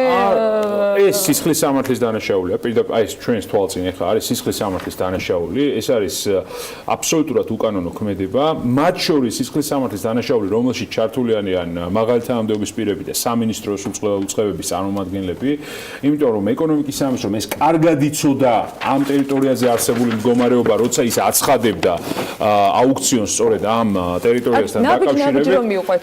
ჩვენ ახლა სამართლებრივად მოვამზადებთ ყველა დოკუმენტაციას, მოვითხოვთ შეხვედრას პირადად ბატონ ქუმსიშვილთან, რომლის პერსონალური ინტერესები იკვეთება ამ შემთხვევაში. მე იმედი მაქვს, კი, ქუმსიშვილი იკვეთება ნამდვილად. კი, ქუმსიშვილის ამ ეს ყველაფერი ქუმსიშვილის გარეშე წარმოუდგენელი იყო, იმიტომ რომ პირადად მისი დავალებით მოხდა. ეს ეკონომიკის სამინისტრო მიცოდა, ეხა კი არ აღმოაჩინა, ხო გესმის ეხა რომ ყველა მიცოდა. მოგეს ქუმსიშვილთან შეხვედრა და მეორე მიმართულება ეს მეორე მიმართულება ეს არის სარჩელების მომზადება, მესამე ეს არის სამართალდამცავი ორგანოები, პროკურატურა ადგილზე საქართველოში და ცალკე მიმართულება როგორც კი, რა თქმა უნდა და ცალკე როგორც თქვი ეს RMG Gold-ი არის ჰოლანდიური კომპანია, ანუ ჰოლანდიაში რეგისტრირებული კომპანია, შესაბამისად მათზე ვრცელდება ევროკავშირის იურისდიქცია და ჩვენ აუცილებლად ჰოლანდიურ სამართალდამცავ ორგანოებს მიმართავთ, ველოდებით უკვე გამოთხოვილი გვაქვს ჰოლანდიიდან მონაცემები, ნაწილი მონაცემებს უკვე ჩამოგვივიდა, მეორე ნაწილს კიდევ ველოდებით დამატებით, მათ შორის რა შედეგს მიიღებთ, ანუ საბოლოო წერტილი ჩვენი არის, რომ RMG Gold-ს ჩვენ წარუდგენთ კონკრეტულ ჩამონათვალს ვალდებულებების, რომელიც მან უნდა შეასრულოს. ეს სისხლის სამართლის დანაშაული ამაზე პასუხი უნდა აქვს. ეს არის დაახლოებით არა, დმანისის გადარჩენის ფონდმა თავარი მე მგონი სიახლე რაც გიორგიმ თქვა არის შემდეგი, რომ დმანისის გადარჩენის ფონდი არ გეგმავს ამ მიწის შეძენას იმ მარტივი მიზეზის გამო, რომ ის არის ხარვეზიანია, ეს სამართლებრივად რო ვთქვათ, მაგრამ პირდაპირ ღია ხდება, გიორგი? არა, ფანდრაიზინგი არ ხდება, იქედან გამომდინარე, რომ ჩვენ გვინდა რომ თანხა შევაგროვოთ მონიტორინგის პროცესისთვის, ეს ჩვენ გვინდა მუდმივი ინტენსიური მონიტორინგი იყოს ამ ტერიტორიაზე. ჩვენ ვფიქრობთ, რომ სწორედაც რომ კომპანიამ სამოქალაქო სექტორი, მათ შორის მაგალითად საფრთხის გადარჩენის ფონდის წარმომადგენლები და ასე შემდეგ, უნდა დააფინანსოს ამ მონიტორინგისთვის, იმიტომ რომ ნდობა ხელისუფლებისა და RMG Gold-ის მიმართ არის 0. აქედან გამომდინარე ძალიან დასრულდება ის ამოიწურება ის ვადა, სანამ თქვენ გადახდის, თქვათ, ვადა გააქვთ. თქვენ ამბობთ, რომ არ იყიდით, ვიცით, რომ ერთ დღეს ამოიწურება. ახალ ტენდერს გამოეცხადებს. არა, ვერ გამოაცხადებს. დავაში იქნება უკვე. ვერ გამოაცხადებს. სამართლებრივად არ იქნება ამის საშუალება. ვერანაირი საშუალება. უკვე არ აქვს უფლება რომ გამოაცხადოს, იმიტომ რომ მან დაარღვია, მან დამალა ინფორმაცია, რომელიც იყო აუქციონის გამოცხადების პერიოდისთვის. ეს სხვა რა უკვე ძალიან რაღაც სამართლებრივი სხვა არა, სამართლებრივი, ზუსტად სამართლებრივი, აბსოლუტურად გარანტირებულად გეუბნებით, 100%-იანი სამართლებრივი ლოგიკით გეუბნებით, რომ ის ხელახალ აუქციონს ამ ტერიტორიაზე ვერ გამოაცხადებს. იმიტომ რომ თუ ის გამოაცხადებს ხელახალ აუქციონს, პირდაპირ გეტყვით, რომ ჰოლანდიის სამართალდამცავი ორგანოებისთვის, რომელთაც ამ პერიოდში მიღებული იქნება ინფორმაცია RMG Gold-ის საქმიანობასთან დაკავშირებით, კიდევ ერთი მტკიცებულება იქნება იმ პოლიტიკური კორუფციის, რომელიც საქართველოში არის. ქუმსიშვილს თბილისის საქართველოს პროკურატურასთან კი არ მოუწევს პასუხისმგებლობა.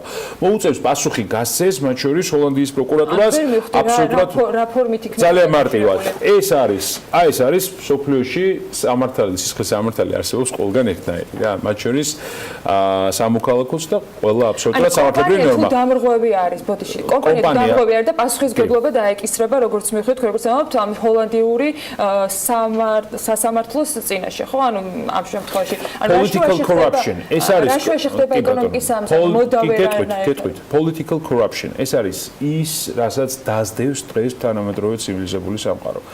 სტატისტიკა თუ გაინტერესებთ, 94% საქმეების არის ამერიკული სამართალდამცავი ორგანოების მიერ გამოძიებული, 7% არის ევროკავშირის წევრი ქვეყნების მიერ გამოძიებული. აი ეს არის პოლიტიკური კორუფცია. რა ითვლება პოლიტიკურ კორუფციად? პოლიტიკური მაღალი თანამდებობის პირის მიერ შესაბამისი, ასე ვთქვათ, ისეთი გარემოებების შექმნა, რომლითაც განსაკუთრებული სარგებელი მიიღო კონკრეტულმა კერძო კომპანიამ. აი ეს არის სწორედ ის, რაც აკეთება და ბოდიშვიხდი ის მცნება, რაც ჩვენთან არ არის ხოლმე, ეს არის იურიდიული პირის დადანაშაულება კორუფციაში. სამწუხაროდ საქართველოში ამის პრეცედენტი ნოლი გვაქვს, მაგრამ ამას ძალიან კარგად იყენებს ევროკავშირის და ამერიკის შეერთებული შტატების ქვეყნები. რატო ვიცი ეს? იმიტომ რომ ამ თემაზე ვმუშაობ, ეხლა ანტიკორუფციულ სასამართლოს ვაკეთებთ უკრაინაში. მანამდე ანტიკორუფციული ბიურო გავაკეთეთ, მათ შორის მაკედონიაში მუშაობს ამ თემში. ანუ ეს არის ის პროცედურები, რომელსაც აუცილებლად გავივლით, რომც არ უნდადეს ეხლა მაგალითად აქაურ პროკურატურას, აქაურ რაღაცა სისხლის მასაკვია, გამომძიებელს ამის გამოძიება, ეს საქმე აუცილებლად მივა ბოლომდე. რა არის ამის ბოლო? მოდი თუ გინდათ აი ამას გეტყვით. რა? პროგნოზი. იქიდან გამომდინარე გეკითხებთ, რომ მათ შორის მინისტრისგან მოვისმენთ, რომ შეიძლება სახელმწიფო მმართველი იყოს დანიშნული. აი აქამდე ხო არ მივა. აქ უფრო შორს ხო არ წავიდა მინისტრი დავითაშვილი, როცა ამბობდა იგივე ტყვის კონცენტრაცია ნიადაგში სრულად შესაძლოა კონცენტრაციასთან მიმართებაში შედარებითი ანალიზი არის გაკეთებული 2014 წლიდან 2017 წლის ჩათვლით და მინისტრმა დავითაშვილმა პირდაპირ განაცხადა, რომ შესაძლოა სპეცმართველი შევიდეს RMG-ში, საიმისოდ რომ სიტუაცია მოაგვაროს. როგორ არის? არც ამას თვლით ადეკვატურ დამოკიდებულებას. არ მეკითხეთ პირდაპირ ფაქტობრივად ჩვენ პირველ გამარჯვებას სწორედ ამით მივაღწიეთ, როცა ministris ამ განცხადებით, როცა უკვე ხელისუფლება ფიქრობს, რომ მოდი რამენერად გავიმიჯნო ამ პროცესს, იმიტომ რომ საბოლოოდ ჩათრევა არ გამოვა, იმიტომ რომ კარგად იციან თქვათ, რომ თუ ევრო ასე ვთქვათ სამართალდამცავი ორგანოები დაინტერესდება ამ თემით, მათი პასუხისმგებლობის საკითხის დადგება და ისინი სერიოზულ შარში არიან ამ კუთხით. აქედან გამომდინარე, რა თქმა უნდა, მათ დაიწყეს უკვე განსხვავებული განცხადებების გაკეთება, თუ ერთი წლის წინ ისინი ამბობდნენ, რომ გარკვეული დარღვევები არის, მაგრამ ჩვენ ამას მონიტორინგს უწევთ, დღეს პირდაპირ საუბრობენ სპეციალური წარმომადგენლის დანიშვნას. ეს, რა თქმა უნდა, უკვე პირველი მნიშვნელოვანი გამარჯვებაა, მათ შორის აი ამ უკანონოებების დადასტურება, ეს ყველაფერი გამოიწვია, ეს ხო თვითონ ძალიან კარგად იციან, რაც ხდება. ეს ციფრები არ არის ახალი, ეს ციფრები არის 2015-16 საკითხის გადარჩენის ფონდი, რომელიც ეს ადამიანები, რომელიც დარბოდნენ დღე-დაღამე ამ პრობლემებით, ამაზე საუბრობდნენ აბსოლუტურად ყველგან. უბრალოდ ჩვენ მექანიზმი მოვძებნეთ. პირდაპირ გეტყვი, ხა ეს მიწა საერთოდ არანაირ ინტერესში არ არის, ჩვენ უბრალოდ აუქციონი ვნახეთ, რომ გამოცხადოთ მექანიზმი მოვძებნეთ, როგორ მოგვეპოვებინა სამართლებრივი სტატუსი, რომ აი ეს პანდორას ყუთი გაგვეხსნა რა, აი ეს დახურული ინფორმაციები, რაზეც აი შორიდან იყო ლაპარაკი რა, არ მიგვიწდებოდა, აი იცით რა, იმ ტერიტორიაზე, რომელზეც ჩვენ ვერ შევდივართ, გვაქვს ინფორმაცია, რომ უკანონოდ რაღაც ხდება. ჩვენ უკვე დადასტურებულია ეს 100% დადასტურებულია. ამიტომ თუ არა RMG Gold-ი მათ შორის დავის დაწყებამდე, რომ ის ტერიტორია, რომელზეც ჩვენ ამბობთ, რომ მოასუფთავს, ვერ RMG Gold-ს აქედან თავაზობთ ფიჩერს აი ამ ტერიტორიის მოსუფთავება ნიშნავს, რომ კიდევ ერთხელ უნდა გააკეთოს იგივე მოპოვებით სამუშაოები. აი ეს ქარხანა რომ გადაიტანოს, რამდენიმე მილიონი დაუჯდება, იმიტომ რომ ეს მის საკუთრება არ არის.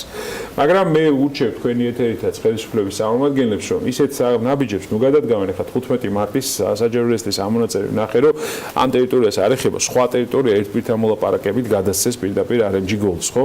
ანუ კონკრეტულად კომპანიას აქვს გადაცემული ეს ტერიტორია. შესაბამისად, ეს არის უკანონოებების კასკადი, რომელიც გრძელდება რა. ეხლა მათ ფიქრეს, რომ მოდი ეხლა თავის ტკივილი აღარ გვინდა, აუქციონს ნუღა გამოვაცხადებთ, მოდი პირდაპირ გადავცეთ, ხო?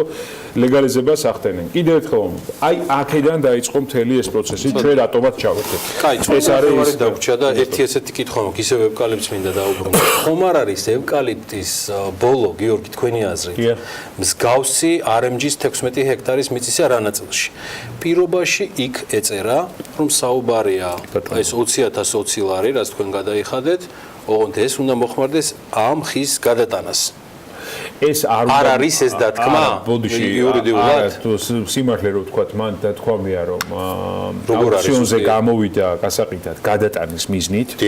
მაგრამ ჩვენ მანდაც სამართლებრივი დავა შევავთ, იმიტომ რომ ტყის კოდექსს არ ღვევს ეს ყველაფერი, ანუ შესაბამისად არსებობს საერთაშორისო კონვენციები, რომლის მონაწილეც არის საქართველო და მათ შორის არსებობს ბუნების დაცვითი კანონმდებლობა საქართველოში, რომელსაც სრულად არ ღვევს. უფრო მეტიც, ერთი მხრივ ხო ამას არ ღვევს, მეორე მხრივ არ ღვევს, რომ ეს არის უძრავი ქონებად შეფასებული. უძრავი ქონება რა არის? დაკავშირებულია მიწასთან, ხო?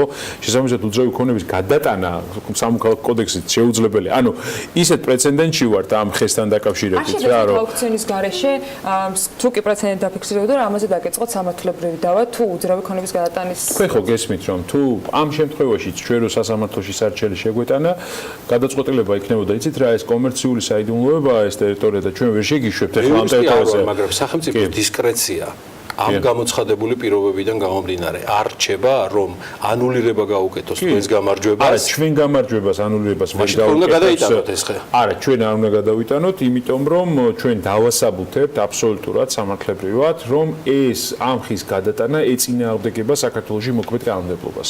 ანუ ეს არ არის კანონის შესაბამისი მოთხოვნა და ამაზე იქნება დავა, შესაბამისად ჩვენ მოვითხოვთ, რომ ეს ხე დარჩეს საკუთარ ადგილზე. ძალიან კარგი ხედია, არა, მაგრამ თქვენ მიუტანთ მას ძალიან კარგი ხედია, სხვათა შორის პირდაპირ მწვანე კონცხის თავზეა და ისეთი ლამაზი ადგილია. რა თქმა უნდა, ეხლა თქვენ მარტო იმას გონია, რომ ეხლა ჩვენ ხეების გადატანას დავიწყეთ. მაგ ტენდერი მოიგეთ. ბოლო კითხვა, აპირებთ თუ რა მომავალში ასე სპორტული აქტივობით გააგრძელოთ ტენდერებში მონაწილეობა? პოლიტიკურ აუქციონებში. კი ბატონო, ჩვენ ყველგან მივიღებთ მონაწილეობას, სადაც ფარდას ჩამოხსნით იმას, რაც ხდება დღეს საქართველოში პირდაპირ გეუბნებით. როგორც თქვენ თქვით, ხშირად მიწევს საზღვარგარეთ ყოფნა, შესაბამისად, ჩემ დროს უთმობ აქაურობასაც და ვფიქრობ, რომ ეს დრო რაციონალურად უნდა დავხარჯოთ, ხო? აზრი არ აქვს, ეხლა უბრალოდ თავპირისპირებას ხო არ დავიწყებ სხვადასხვა საკითხებზე. ძალიან კონკრეტულად გამოზომილი ნაბიჯებით, ნაბიჯ, ყველაფერს აი ესე თავის ადგილს მოუძებნით ამ ქვეყანაში და დაწუნებულა რომ ყველაფერს ჩამოხდით ფარდას. ეს ხო გიორგი ვაშაძე, საქართველოს ლიდერი, სულ მალე რეკლამის შემდეგ გიბრუნდებით საკმაოდ საინტერესო თემებით. დროებით.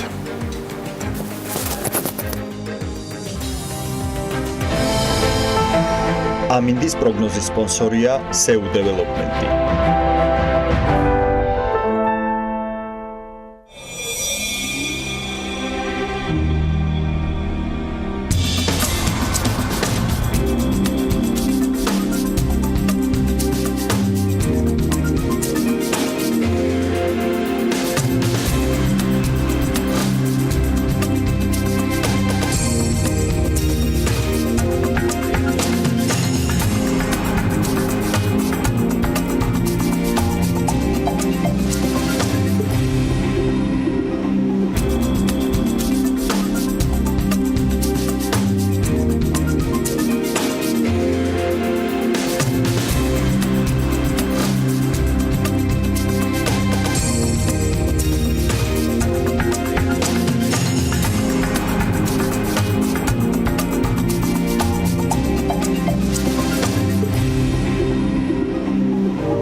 ამინდის პროგნოზის სპონსორია SEU დეველოპმენტი.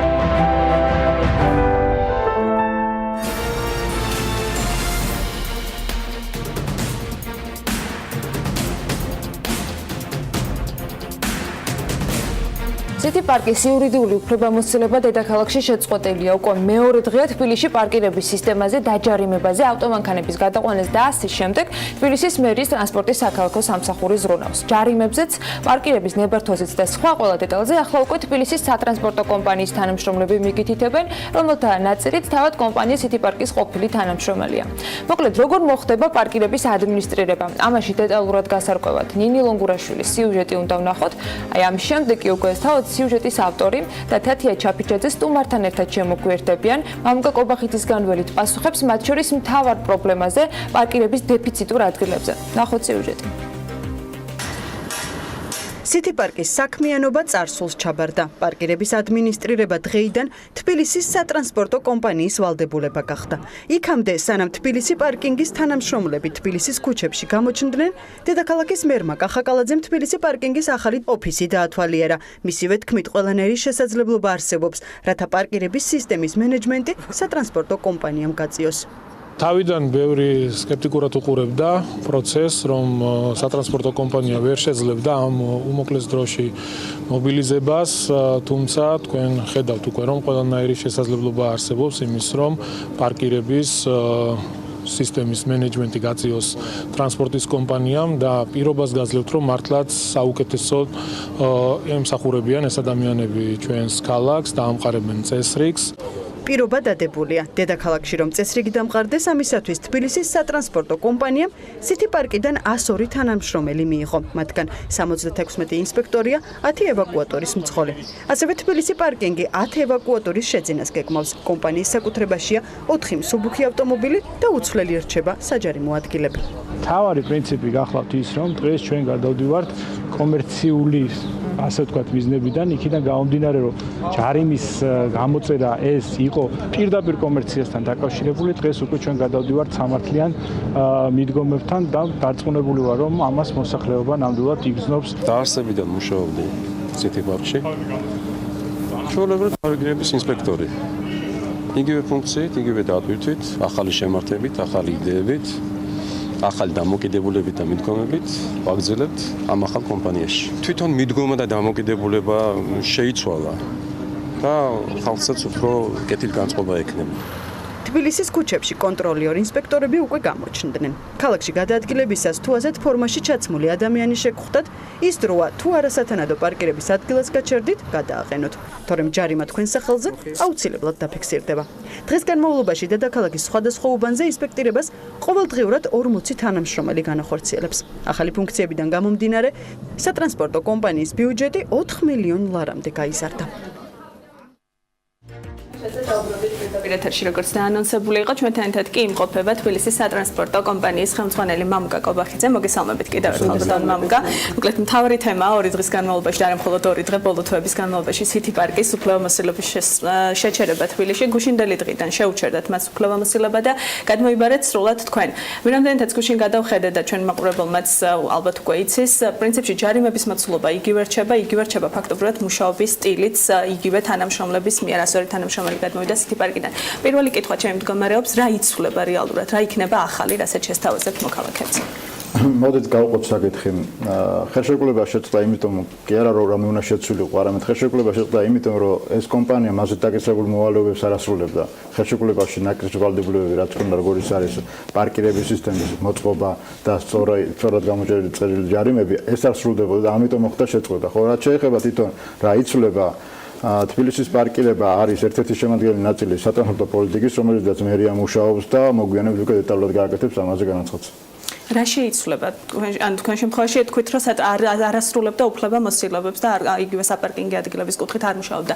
თქვენ რა გეგმები გაქვთ? რამდენი რისი გაკეთება იგეგმება რომელ ადგილებში თუ გავჩერდით? პირველ რიგში დაახლოებით 2000-ზე მეტი საპარკინგო ტერიტორია არის გამოყოფილი ჯამში 33,000 საპარკინგო ადგილი არის. აქედან დაახლოებით 30% იყო კეთილმოუწვეული, საერთოდ არ იყო ან საპარკინგო ნიშანი, ან საერთოდ არ იყო დახაზული. ასევე უმრავლესობა არ იყო შესაბამის სტანდარტებთან, რომელსაც უნდა აკმაყოფილებდეს, რომ თქვა როგორც ამრეკლი ან სწორად ინფორმირებული ნიშანი ყოფილიყო. ასევე იყო მეორე პრობლემა, ხშირად არასათანადოდ გამოწერილი ჯარიმები. ყოველი ამან გამოიწვია კომპანიის გაფრთხილება, მიეცა გარკვეული გონივრული ვადა რომ გამოესწორებინა, თუმცა არ მოხდა ამ კომპანიიდან აღნიშნული ზემოქმედება და მხოლოდ ერთი გზა არსებობდა, რომ შეწყვეტილიყო. ეს ფუნქცია დროებით გადმოიბარა თბილისის სატრანსპორტო კომპანიამ, რომელსაც განახორციელებს, ხოლო დანარჩენი გზები თუ რა იქნება მომავალში, ამას უკვე მთავრობა გააკეთებს მოგვიანებით განაცხადს. ბატონო მამუკა, გუშინ შუა დღეს კახაკალაძემ განაცხადა, რომ თბილისის მერია გეგმავს სამომავლოდ პარკინგის ღირებულებას გადახედოს. ანუ რა იგულისხმება შესაძლოა რომ გაწვირდეს მოქალაქეებისთვის ეს პარკინგის ღირებულება? მოდით მე არ ვარ პოლიტიკის გამტარებელი, მე ვარ თბილისის მერიის შვილობილი ორგანიზაციის ხელმძღვანელი, რომელიც უკვე უშუალოდ მიღებულ ფუნქციას ვასრულებთ. აქედან გამომდინარე, ყოველივე ამაზე, რომ ერთი ცალსახა არის, რომ უნდა გაიზარდოს საზოგადოებრივი ტრანსპორტის როლი თბილისში. როგორც მოგეხსენებათ, წელს უკვე უნდა შემოვიდეს 100 ახალი ავტობუსი და დამატებით კიდევ 750 ავტობუსის შემოსვლა იგეგმება. თბილისის მერიამ გაუფორმა საკონსულტაციო კომპანიას ის დროს ხელშეკრულება, რომელმაც 15 თვის ვადაში უნდა დადოს თუ სწორი მარშრუტები როგორ იქნება და ოპტიმალური რაოდენობა ავტობუსების და ოპტიმალური რაოდენობა გადაადგილების როგორ უნდა იყოს თბილისში. ყოველივე ამის დასკვნის შემდეგ გაკეთდება უკვე დეტალური ანალიზი თუ რამდენი სამარშრუტო ხაზი უნდა იყოს, რამდენი ავტობუსი უნდა იყოს, რა მოცულობის ავტობუსი უნდა იყოს და როგორ უნდა იყოს ქვეით ატმოსფეროების უფლებები დაცული. სადამდე შეასრულებთ ამ ფუნქციამოვალეობებს, რაც გუშინ დღიდან აიღო თბილისის სატრანსპორტო კომპანიამ, რა პერიოდის მატერიალურ-ტექნიკური ბაზა რამდენად გააქვთ, ასე ვთქვათ, და ის ფინანსები 4 მილიონი რაც გამოიყო, რამდენად საკმარისია იმ ყველა მოვალეობის შესასრულებლად, რაც სჭირდება დღესდღეობით თბილისის იმისთვის, რომ პარკირება ჩვენ ერთი თვის წინ დავიწყეთ მზადება თბილისის პარკირების სისტემის ადმინისტრირებისთვის. დღეს კომპანია სრულად მზად არის. ჩვენ წლის დასაწყისში რა თქმა უნდა არ ვიქნებოდა ბიუჯეტში გათვალისწინებული ბიუჯეტი, როგორც მოგეხსენებათ, არის როგორც შემოსავლების, ასევე ხარჯების ნაწილი. დღეს ჩემი ბიუჯეტი გათვლილი არის წლის ბოლომდე. რას მოხმარდება ის თანხა, რაც იქნება ჯარიმებიდან, ასე ვთქვათ, ამოგებული რა მიმართულებით დაიხარჯა? როგორც მერმა გააკეთა მთავრობაზე განაცხადი, პირველ რიგში ტექნიკური ჯგუფები გუშინ დილიდან უკვე დადიან ქალაქში, განაწილებულები არიან შესაბამის ლოკაციაზე და მოდის სტანდარტის შესაბამისობაში ყველა ის საპარკინგო ტერიტორია, რომელიც გამოყოფილი აქვს თბილისის მუნიციპალიტეტს, ხოლო რაც შეეხება ჯარიმებიდან შემოსული ყველა თეთრი მოხმარდება მხოლოდ პარკირების სისტემის გაუმჯობესებას ქალაქის მასშტაბით. კი ბატონო. თქვენ წეგან ახსენეთ 100 ახალი ავტობუსი დიდი ხანი ამაზე უკვე მიდის საუბარი, როდისთვის არის თუ არის გადაწყვეტილი უკვე როდისთვის უნდა შემოვიდეს? დღეს გამოცხადებულია ბაზრის კვლევა და ბაზრის კვლევის დასრულების შემდეგ მაქსიმუმ ალბათ შემდგომ კვირაში უკვე გამოცხადდება ტენდერი. კი ბატონო. სისტრაც ახსენეთ და მინდოდა ამ თემაზეც დამესვა კითხვა. გაფორმდა რამდენიმე დღის წინ საგრანტო ხელშეკრულება, მიდის მუშაობა. რამდენ ხანში უნდა დასრულდეს, როდისთვის უნდა კონდეს თბილისის სატრანსპორტო სქემა? თქვენ ახსენეთ, რომ ეს არის მნიშვნელოვანი იმისთვის, რომ მოწესრიგდეს ქალაქში არსებული მდგომარეობა. ჯამში კვლევა მოიცავს რამოდენიმე ეტაპს, სრული 15 თვის შემდეგ გვექნება ჩვენ სრული დეტალური ანალიზი ქალაქის მასშტაბით, თუმცა მანამდე ალბათ ყოველ კვარტალურად მოხდება ჩაბარება და გვექნება ინფორმაცია არა მარტო სწორ სამარშრუტო სქემაზე, არამედ თქვა თუ რამდენი ავტობუსი არის საჭირო ქალაქში ამ ტიპის ქალაქის რელიეფის გათვალისწინებით და მაცხოვრებელი მოქალაქეების გათვალისწინებით რამდენი ავტობუსი არის საჭირო ყოველდღურად იყოს ექსპლუატაციაში. აქედან გამომდინარე ეტაპობრივად მოხდება ამ ინფორმაციის ჩაბარება და ეტაპობრივად მოხდება უკვე საზოგადოებისთვის გაცნობაც. კი ბატონო, და კიდევ ერთი კითხვა შტადლერთან დაკავშირებით შვეიცარიულ კომპანიასთან, რომელთან ხელშეკრულებაც 2 თვის წინ გაფორმდა, რაც გულისხმობს ახალი ქარხნის აშენებას დედაქალაქში, ვაგონშემკეთებელი და ქარხნის აშენებას. რა ეტაპზეა ეს თანამშრომლობა, რას გულისხმობს, სად შეიძლება აშენდეს, თუ არის რაიმე კონკრეტული დეტალები ცნობილი გარდა იმისა, რომ დღეს გაფორმებული არის მემორანდუმი ამასთან დაკავშირებით. შტადლერმა გამოხატა მზადყოფნა, რომ თბილისში ააშენოს, თბილისის შემოგარენში ააშენოს ქარხანა, რომელიც ორიენტირებული იქნება არა მარტო მატარებლების და რკინიგზის ვაგონების გამოშვებაზე, არამედ მეტროს ვაგონების, როგორც მოგეხსენებათ, ყველა შემადგენლობას ეს იქნება მეტროს თუ რკინიგზის თავისი საექსპლუატაციო ვადა აქვს. ჩვენ მივაწოდეთ შემდგომი 10 წლის განმავლობაში თუ რამდენი დამატებითი მატარებელი და შემადგენლობა არის საჭირო და რამდენს გაზრდის ექსპლუატაციის ვადა და რამდენი შეძენა იქნება საჭირო, უკვე იმათგან ველოდებით ფინანსურ დოკუმენტაციას, რის შემდეგაც მოხდება უკვე დეტალური ხელშეკრულების გაფორმება. რამდენი სჭირდება, რამდენს გადის ექსპლუატაციის ვადა და რა რაოდენობა? დაახლოებით 2024-დან 2027-მდე 12 შემადგენლობას გაზრდის ექსპლუატაციის ვადა, თუმცა პარალელურად ჩვენ უკვე დავიწყეთ მზადება რომ შევამციროთ მეტროს ინტერვალი დაახლოებით იყო 4 წუთი პიკის საათში დღეს ჩამოსული ვართ 3 წუთს ნახევარზე ჩვენ ორ შემადგენლობას ვიღებთ დამატებით კიდევ მიმდინარე წლის ივნისი-ივლისის რიცხვებში და ვფიქრობთ რომ 3 წუთამდე შევამცირებთ ინტერვალს ჩვენ რო ჩამოვიდეთ 2 წუთს ნახევარზე დამატებით კიდევ დაგვჭირდება 12 შემადგენლობა ამიტომ ჯამში საუბარია რომ შემდგომი 10-12 წლის განმავლობაში კიდევ 20-24 შემადგენლობა იქნება საჭირო თბილისის მეტროპოლიტენის ბატონო ისევ საპარკინგო სისტემას რომ დავუბრუნდეთ გუშინ კახაკალაძემ როგორც თქვა შესაძლოა საპარკინგო სისტემის მოწყობა დაევალოს კერძო სექტორს თქვენ რა კომენტარი გაქვთ ამაზე და ასევე როგორც თქვენ გითხარით უკვე ამოქმედდა ის ვებგვერდი სადაც მოქალაქეებს და კანონდამღვრებს შეუძლიათ რომ სწორედ აი ამ ვებგვერდიდან შეძლონ გადასახადი როგორც ჯარიმის ასევე საფასურის გადაღება როგორც მერმა განაცხადა შეიძლება გამოცხადდეს ტენდერი კეთილმოწყობაზე გამოიყოფა დამატებითი ადგილები სადაც მითითებული იქნება სტანდარტი და ამ შემთხვევაში მხოლოდ შემსრულებელი იქნება კერძო კომპანია ამ საპარკინგო ადგილის კეთილმოწყობის კუთხით და არა თქვა თვითონ კომპანია. პირველ ეტაპზე დაახლოებით რამდენი საპარკინგო სისტემის მოწყობა იგეგმება? დღეს 2000-ზე მეტი საპარკინგო ადგილი არის და 33,000 საპარკინგო წერტილი ასე ვთქვათ. ხო, რაც შეეხება თვითონ ვებგვერდს ჩვენმა სპეციალისტებმა შექმნეს მთლიანად ახალი პროგრამული უზრუნველყოფა ეს არის TPG თბილისი პარკინგზე შეუძლია ყველა დაინტერესებული ადამიანი შევიდეს მიიღოს მასშტაბური ინფორმაცია იქნება თუ გადახდილი აქვს თუ არა მის ავტომობილზე პარკირების საფასური ან თუ გადახდილი აქვს როდის გადისვა და დაინტერესების შემთხვევაში შეუძლია აღნიშნული ვებგვერდიდან მოახდინოს ანგარიშსწორება ასევე ნებისმიერი სწრაფი ჩარიცხვის აპარატიდან ან და ნებისმიერი ბანკის ოფისიდან კარგი, ძალიან დიდი მადლობა მამუკა კობახიძე, თბილისის სატრანსპორტო კომპანიის ხელმძღვანელი იყო ჩვენი დღევანდელი საქმიანი დილის სტუმარი. ამავე კომპანიის შესახებ კიდევ ერთი სიუჟეტი უნდა ვნახოთ, რომელიც სალომე მეცხვარიშვილმა მოამზადა მის ჩართვას ამ თემაზე გუშინდელი საქმის კურსშიც ნახავდით, ვნახოთ სიუჟეტი. დაარსები და მუშაობდი ციტი პარკში. თამას ქათამაძეს ძველი სამსახურის დატოვება და ახლით ჩანაცვლება მას შემდეგ მოუწია, რაც თბილისის მერის გადაწყვეტილებით ციტი პარკთან ხელშეკრულება გაწყდა. კახიკალაძის გადაწყვეტილება ძალაში სწორედ დღეიდან შევიდა. შესაბამისად, დედაქალაქის პარკინგის სისტემა მთლიანად თბილისის სატრანსპორტო სამსახურმა გადაიბარა. იგივე ფუნქციით, იგივე დატვირთვით, ახალი შემართებით, ახალი იდეებით, ახალი დამოკიდებულებით და მიდგომებით ვაგრძელებთ ამ ახალ კომპანიაში. ახალი მიდგომები, როგორც ჩანს, ესაა მთავარი ცვლილება, რაც ციტი პარკსა და თბილისის პარკინგს ერთმანეთისგან განასხვავებს. პირველ ეტაპზე მომხმარებლისთვის არაფერი იცვლება. პირებს, რომლებსაც პარკინგის გადასახადი უკვე გადახდილი აქვთ, ვაუჩერის შეძენა ხელახლა აღარ მოუწევთ. ჯერჯერობით არ იზრდება არც ჯარიმები და არც გადასახადი, თუმცა სამომავლოდ მერია საფასურის გადახედვას აპირებს. როგორი იქნება პარკირების გადასახადი მომდევნო წლების განმავლობაში გულისხმობ, ჩვენ ვაპირებთ არსებული რეალობა შეიცვალოს, თუ როგორი მიდგომები იქნება, ეს იქნება ზონალური, ეს იქნება საათობრივი, ამ ყველაფერს უახლოეს მომავალში წარმოგიდგენს. ციტი პარკის შემცვლელი თბილისის სატრანსპორტო სამსახური აქცენტს ახალი საპარკინგო ინფრასტრუქტურის მოწყობაზე გააკეთებს.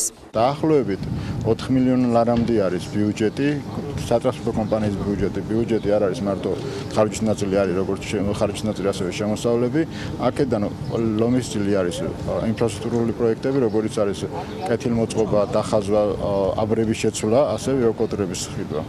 რაც შეეხება თავად ციტი პარკს, რომელთანაც ხელშეკრულება დედაქალაქის მთავრობამ გაწყვიტა, კომპანიამ უკვე შეიტანა სარჩელი თბილისის მერიის წინააღმდეგ. მათი პოზიცია უცვლელია. ისინი ამბობენ, რომ თბილისის მერიამ პოლიტიკურად მოტივირებული გადაწყვეტილება მიიღო. მიუხედავად ხელშეკრულების შეწყვეტისა, ძველი საჯარიმო ქვითრების აღსრულებას კვლავ ციტი პარკი უზრუნველყოფს. კომპანიის დამფუძნებლებს იმედი აქვთ, რომ ქართული სასამართლო მიიღებს სამართლებრივ გადაწყვეტილებას, რომელიც იქნება შესაბამისად დასაბუთებული. წინააღმდეგ შემთხვევაში, რა თქმა უნდა, გამოიყენებენ უფლების დაცვის ყოველ საერთაშორისო მექანიზმს. ციტი პარკთან ხელშეკრულების გაწყვეტას დადებითად აფასებს არასამთავრობო ორგანიზაცია პარტნიორობა საგზაო უსაფრთხოებისთვის. დაწესებულების დამფუძნებელი ამბობს, რომ პარკინგის სისტემის სრულად მერიის ხელში გადასვლა ერთიან სისტემას ჩამოაყალიბებს. გელა კვაშილავა საათობრივი და ზონალური პარკინგის გადასახადის შემოღებასაც დადებითად უყურებს. ქალაქში შეიქმნება პარკინგის ერთიანი პოლიტიკა. და ის შემოსავლები, რომელიც პარკინგისგან ზოგადად მიდიოდა კომპანიის იმაში რა ქვია ანგარიზე, წავა ქალაქის საკუთრებაში და ქალაქი ამ ფულს დახარჯავს ტრანსპორტის, იგივე საპარკინგო ინფრასტრუქტურის მოწესრიგებაზე, იგივე გზის გარეთ, მიწისქვეშა, მიწისზედა პარკინგის მშენებლობაზე. თბილისში საპარკინგო სისტემის მართვას 2007 წლიდან კომპანია City Park-ი ახორციელებდა, თუმცა დედაქალაქის მერის გადაწყვეტილებით კომპანიასთან ხელშეკრულება დღეს შეწყდა. კახიკალაძე ამბობს, რომ კომპანია არ ასრულებდა ვალდებულებებს, რომლებიც მასზე იყო დაკისრებული, პარკინგების მოწყობა, საპარკინგო ადგილების დახაზვა და ასე შემდეგ. როგორც ცნობილია, თბილისის მუნიციპალიტეტს კომპანიასთან ხელშეკრულების გაწყვეტა შეიძლება 25 მილიონი დაუჯდეს.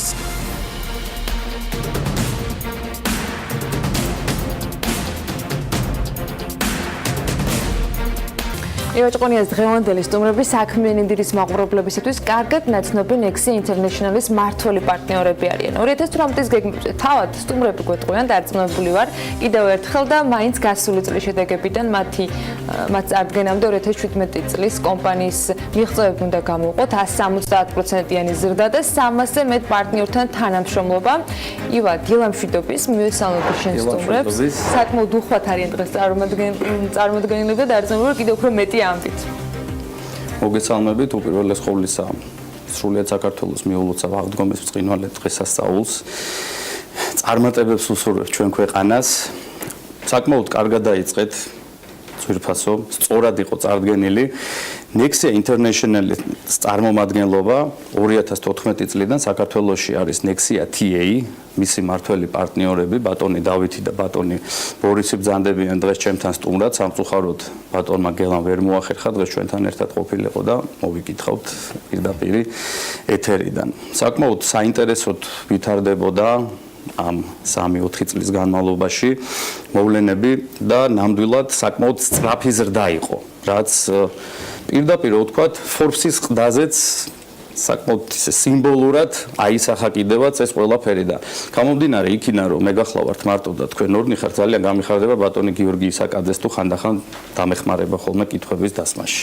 მოხარული ვიქნები ბატონო გიორგი, იმიტომ რომ ზუსტად ვიცი რომ თქვენც თვალყურს ადევნებთ მათ წარმატებას, მათ მოქმედებებს საქართველოს ბაზარზე, მოდით ესე ვიტყოდი, რამდენად სწორად ვითარდებიან და ანუ რაღაცა გარკვეული მეტრიც არის ბევრისთვის და ბევრისთვის სამაგალითოც არის და ბევრს ურჩევდი კიდევაც რომ მიებადათ ამ ნიჭიერი ახალგაზრდებისთვის.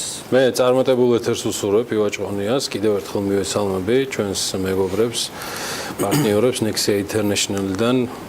მეც ვიზიარებ იმ წუხარებას, რომ ჩვენთან ერთად არ არის გელამ ხებრიშვილი, მაგრამ დარწმუნებული ვარ, სხვადასხვა პროფესიულ საკითხებზე გელას აუცილებლად უახლოეს მომავალში მოვიწვევ, მანამდე კი დავით და ბორის წარმატებულ ეთერს უსურვებ.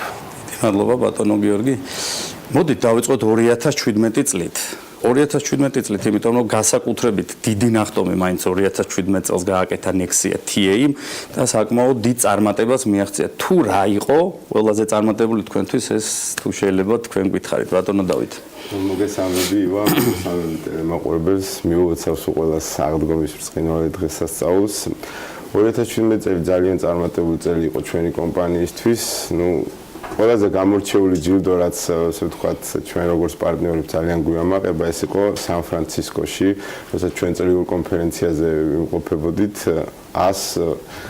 125 ქვეყნის 650 ოფისს შორის წლის კომპანია, დასახელდა ქართული ოფისი, წლის კომპანია მრავალ კრიტერიუმებიდან გამომდინარე დგება და ეს ყველა ერთ-ერთი მთავარი კრიტერიუმი რა იყო? ყველაზე მთავარი კრიტერიუმი იყო ერთ-ერთი ხარისხი, ჩვენ ამ კუთხით ანუ ორი ხარისხის კონტროლი გავიარეთ, ესე ვთქვათ Nexi International-დან და ორივე ძალიან წარმატებით შევასრულეთ და ეს იყო კიდევ ისინი დარწმუნდა რომ საქართველოში ჩვენ ბაზარს ნამდვილად მაღალი ხარისხის მომსახურებას ვთავაზობთ, რომ სხვა კრიტერიუმებიც იყო ხა იგივე ქსელის ქვეყნებთან ძალიან მჭიდრო თანამშრომლობა, უამრავი კონფერენცია ბიზნესის განვითარებისთვის, აი ტრანსფერ პრაისინგის კონფერენცია იყო ძალიან მასშტაბური ორდღიანი და ჩვენი გერმანელი და იტალიელი პარტნიორებთან ერთად ჩავატარეთ რა ვიცი მშენებელთა ასოციაციასთან მქონდა კიდე ესეთი მასშტაბური და სხვა ბიზნეს სექტორის წარმომადგენლებთანაც აი ესე ვთქვათ აი ჩვენ ყველა რგოლში თანაბრად განვითარდით. გვაქვს ესე უნიკალური ნიშები, რაც უფრო გამოგვარჩევს ბაზარზე, მაგალითად ტრანსფერ პრაისინგის კუთხით ახლა ბაზრის ლიდერები ვართ, აი განხორციელებული პროექტების თვალსაზრისით თუ ვიმსჯელებთ. ბატონო ბორის, ხარისხზე იყო აქ საუბარი და ნამდვილად საინტერესოა, რამდენად ახერხებთ ხარისხის მაქსიმალურად გაკონტროლებას. გამარჯობათ, მივესალმე მაყურებელს, მიულოცა წინვალი დღესასწაულს, აღდგომის დღესასწაულს. ნამდვილად ვარ ზოგადად რო აღვნიშნოთ ნებისმიერი კომპანიისთვის ხარისხის შენარჩუნება და კონტროლი არის ძალიან მნიშვნელოვანი და ეხლა ზოგადად ჩვენაერ ტიპის Nexus ტიპის კომპანიისთვის გულისხმობ აუტორულ კომპანიას კიდევ ორმაგად საპასუხისმგებლოა ეს ხარისხის შენარჩუნება. ანუ რეალურად რო ავიღოთ თვითონ კლიენტი კომპანიისგან თქვა გარკვეული მომსახურებების ფარგლებში კომპანია ნაწილობრივ ამ მთლიანად მიანდობს თავის ფინანსებს, აღრიცხვას, აუდიტორულ კომპანიას და ამ შემთხვევაში ხარისხიანი მომსახურების გაწევა კიდევ უფრო საპასუხისმგებლოა და ვთქვათ პირდაპირ პროპორციულად არის კავშირში ამ კომპანიის, კლიენტ კომპანიის კეთილდღეობაზე. ამ ყველაფრიდან გამომდინარე, ჩვენ შიდა ვთქვათ ის კონტროლები რაც გვაქვს დანერგილი კომპანიაში უზრუნველყოფს იმ მაღალ ხარისხს, რომელსაც ვთქვათ უწევთ ამ კლიენტ კომპანიებს მომსახურებას ამ ხარისხში, პლუს ემატება ის გუნდი პროფესიონალების ვთქვათ, რომელიც ჩვენ კომპანიებში არის დღევანდელი მდგომარეობის და ეს ამ გუნდის შექმნაში საკმაოდ დიდი რესურსი ჩადო თვითონ კომპანიამ Nexia-მ თავისი საწყის ეტაპზეც, განვითარების საწყის ეტაპზეც და დღევანდელ მდგომარეობაში უკვე არის ის გუნდი, ვისაც შეუძლია ნებისმიერ პრობლემის არსებობის შემთხვევაში დაუდგეს ვთქვათ კლიენტს და მას ამ პრობლემის გადაჭრაში დაეხმაროს, გაუწიოს კონსულტაცია და ამ ნაწილში მყარად არის მოკლედ ამ გუნდთან მიმართებაში. და ასევე დავითმაც აღნიშნა ის ხარისხის კონტროლი და ის მესიჯები, რაც მოდის თვითონ Nexia სათავო ოფისიდან, იმიტომ რომ თვითონ მათი მიდგომაც არის, რომ თავის ქსელში არსებულ კომპანიებს ყოველთვის თხოვენ, რომ პირველ რიგში შეინარჩუნეთ ხარისხი და ამისთვის სულ მუდმივად მონიტორინგიც ხორციელდება მათ წევრ კომპანიებში. ანუ დავითმაც აღნიშნა, რომ ჩვენ 2017 წელს გავიარეთ ბოლო ხარისხის კონტროლის საკმაოდ წარმატებით. პლუს ეს დღევანდელ საქართველოში უკვე რეალობაშიც შეიქმნა სამსახური, რომელიც თქვათ ახორციელებს ანუ აუდიტორული კომპანიების ხარისხის მაჩვენებლებს, აკონტროლებს და მათ სტატუსებს ადგენს. რა სამსახურია ეს არის ბუღალტერული აღრიცხვის აუდიტის ზედამხედველობის სამსახური, რომელიც არა მარტო აუდიტორულ კომპანიებს, სხვა კომპანიებსაც ამოწმებს და თქვათ შეამოწმებს. ანუ ზედამხედველობას გიწევთ ამ ეტაპზე ხო უწევს აუდიტორულ კომპანიებს და წინა წელს გავიარეთ ეს ხარისხის რა თქმა უნდა საკმაოდ წარმატებით. და ზოგადად ეს ამ ყველაფრიდან გამომდინარე ვცდილობთ რომ ეს ხარისხი შევინარჩუნოთ და გქონდეს ის ხარისხი რაც უკვე დამკვიდრდა რეალურად ქართულ ბაზარზე როგორც Nexia-ს მომსახურება ხარისხიან მომსახურების გაწევა. მოდი დაუბრუნდეთ თავარ თემატიკას შევეხოთ უფრო სწორედ ეხლა რატომაც ვართ აქ მოსული და მე მაინც ვთვლი რომ ამ 170%-იან ზრდაში ნუ რაღაც ძალიან კარგად ჟღერს რა ეს 170%-იანის და 2017 წელს მაინც ლომის წილი მიუძღვის დაახლოებით 50% მას ჩვენ შორის გაფორმებულ მემორანდუმს. დასიტყვით ბატონები. მე მგონი ესეც არის, იმიტომ რომ საქართველოს დისტრიბუტორთა ბიზნეს ასოციაცია დღესდღეობით უკვე 60-მდე კომპანიას აერთიანებს, საკმაოდ მსხვილ კომპანიებს, საშუალო კომპანიებს და აგრეთვე მცირე კომპანიებს, რომლისთვისაც ძალიან მნიშვნელოვანი არის როგორც იურიდიული კონსულტაცია, აგრეთვე საგადასახადო კუთხით, მით უმეტეს რომ 2017 წელს გარკვეული ცვლილებები შევიდა და თქვენაერ პროფესიონალი კომპანიის მხრიდან კონსულტაციები საკმაოდ მნიშვნელოვანი არის და ამიტომ ვთვლი რომ საკმაოდ წარმატებულად დავიწყეთ ჩვენ 2017 წელი და უკვე 2018 წელს 2017 წელს გაფორმებული მემორანდუმის ფარგლებში სადაც ერთ-ერთი პუნქტი იყო წელიწადში ორჯერ უნდა ჩატარდეს დისტრიბუტორთა ბიზნეს ასოციაციისთვის სემინარები 13 აპრილს იმართება პირველი სემინარი აქვე მადლობა მინდა გადაუხადო ბატონ გია პირადაშვილს და ზვიად გურაშვილს ჩვენი ასოციაციის წევრებს ვინივერიას დამფუძნებლებს აგრეთვე რომლის პრობლემებაშიც არის როიალ ბატონი ილიას ტბაზე სადაც გაიმართება ეს ჩვენი კონფერენცია და მოდი მცირედით ვისაუბროთ იმ კონფერენციის შესახებ ანუ რაზე იქნება რა თემებს შეეხებით და ვიცი რომ ძალიან ბევრი კომპანია მოდის უკვე ვიცი კი ნამდვილად ძალიან საინტერესო სემინარი გველოდება, საინტერესო კონფერენცია, ადგილით შესანიშნავია შერჩეული, ნამდვილად სასიამოვნო და საინტერესო იქნება ორივე ერთდროულად. ჩვენ გამომდინარე იქიდან, რომ ბიზნესის განვითარება ზოგადად ნექსია ყოველ მხრივ ცდილობს ხელი შეუწყოს, ამ შემთხვევაში დისტრიბუციის სექტორი არის ერთ-ერთი ძალიან მნიშვნელოვანი რგოლი ბიზნესში. უამრავი ადამიანი არის დასაქმებული ამ სექტორში და საკმაოდ დიდ გადასახადებსაც იხდის, ამიტომ ამ სექტორის მდგრადი განვითარება ჩვენთვის ერთ-ერთი პრიორიტეტია. ნამდვილად ესე არის. შესაბამისად, ჩვენ გვაქვს ამორჩეული სამი ძირითადი თემატიკა. პირველი იქნება ბუღალტერულ საკითხებზე და ფინანსურ საკითხებზე. გამომდინარე იქიდან ბორისმაც ახსენა, რომ ანუ ესე ბუღალტერი არის ანგარიშგების სამსახური უფრო ანუ კონტროლი მკაცრდება და უფრო მოითხოვება უკვე აღარ იცხოვნება კომპანიებს ხოლის მოწესრიგებული და რაც ცალსახად კარგია. ნამდვილად ამ კუთხით ჩვენ რამოდენიმე მნიშვნელოვანი სტანდარტი გვაქვს, რაც უშუალოდ დისტრიბუციის სექტორს ეხება და იმას დეტალურად მიმოვიხილავთ და სწორ აღრიცხვიანობის კუთხით კონსულტაციებს გაუწევთ ამ დისტრიბუციის კომპანიებს. ასევე საგადასახადო კანონმდებლობაზე გვექნება საუბარი და იქ შესულ ცვლილებებზე, რაც განსაკუთრებით ამ დარგს ეხება და ის პლუსები, მინუსები და ის გამოწვევები და საფრთხეები, რაც შესაძლოა აქედან იყოს, რა ის სწორი დასკვნები გააკეთოს და მომზადებული შეხვდეს, ესე ვთქვათ, ამ ცვლილებებს და ასევე მესამე მნიშვნელოვანი საკითხია იურიდიული კუთხით კონსულტაცია.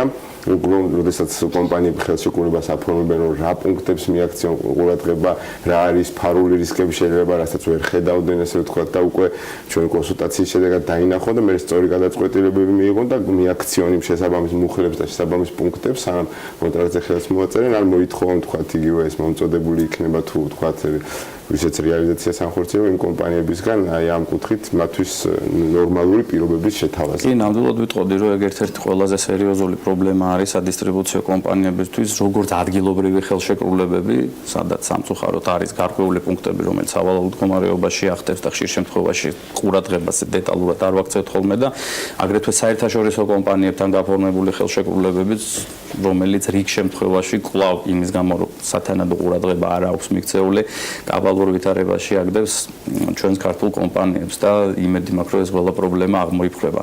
მოდით ვისაუბროთ სამომავლო გეგმებზე, რას გეგმავს Nexia TA?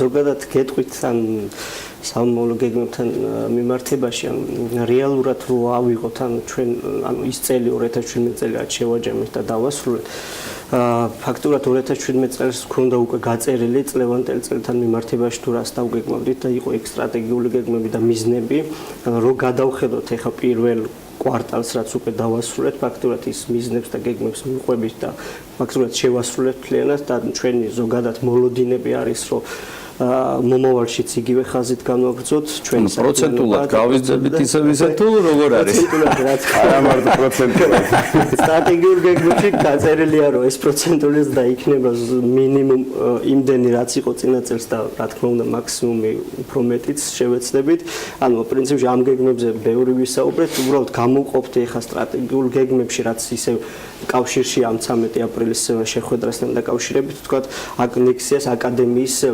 ხაზს ანუ ზოგადად Nexia აკადემია თვითონ Nexia-სთან კომპანიასთან ერთად ვითარდება და იზრდება მასთან ერთად წლის დასაწყისში Nexia აკადემია გააკეთა რებრენდინგი დაიმატა გარკვეული ადმინისტრაციული კადრები და რესურსები ჩადო იმაში რომ ვთქვათ რათა უზრუნველყონ ანუ ზოგადად ეს ლექცია სემინარების უფრო ფართო არჩევანი მომხმარებლებისთვის და პლუს რომ ეს ორგანიზება ამ ლექცია სემინარების მოხდეს უფრო ხარისხიანად ანუ აქ იგივე 13 აპრილს დაგეგმილი კახეთში ჩვენი სემინარი მთლიანად ორგანიზებული იქნება აკადემიის მხარდაჭერით და ასევე თქვენი მხარდაჭერით, რითაც კიდევ ერთხელ დიდ მადლობას გიხდით. იგივე რაც ვახსენეთ, სადაც ეწყობა ეს ყველაფერი, მაგას ძალიან დიდი წვლილი მიგიწვით.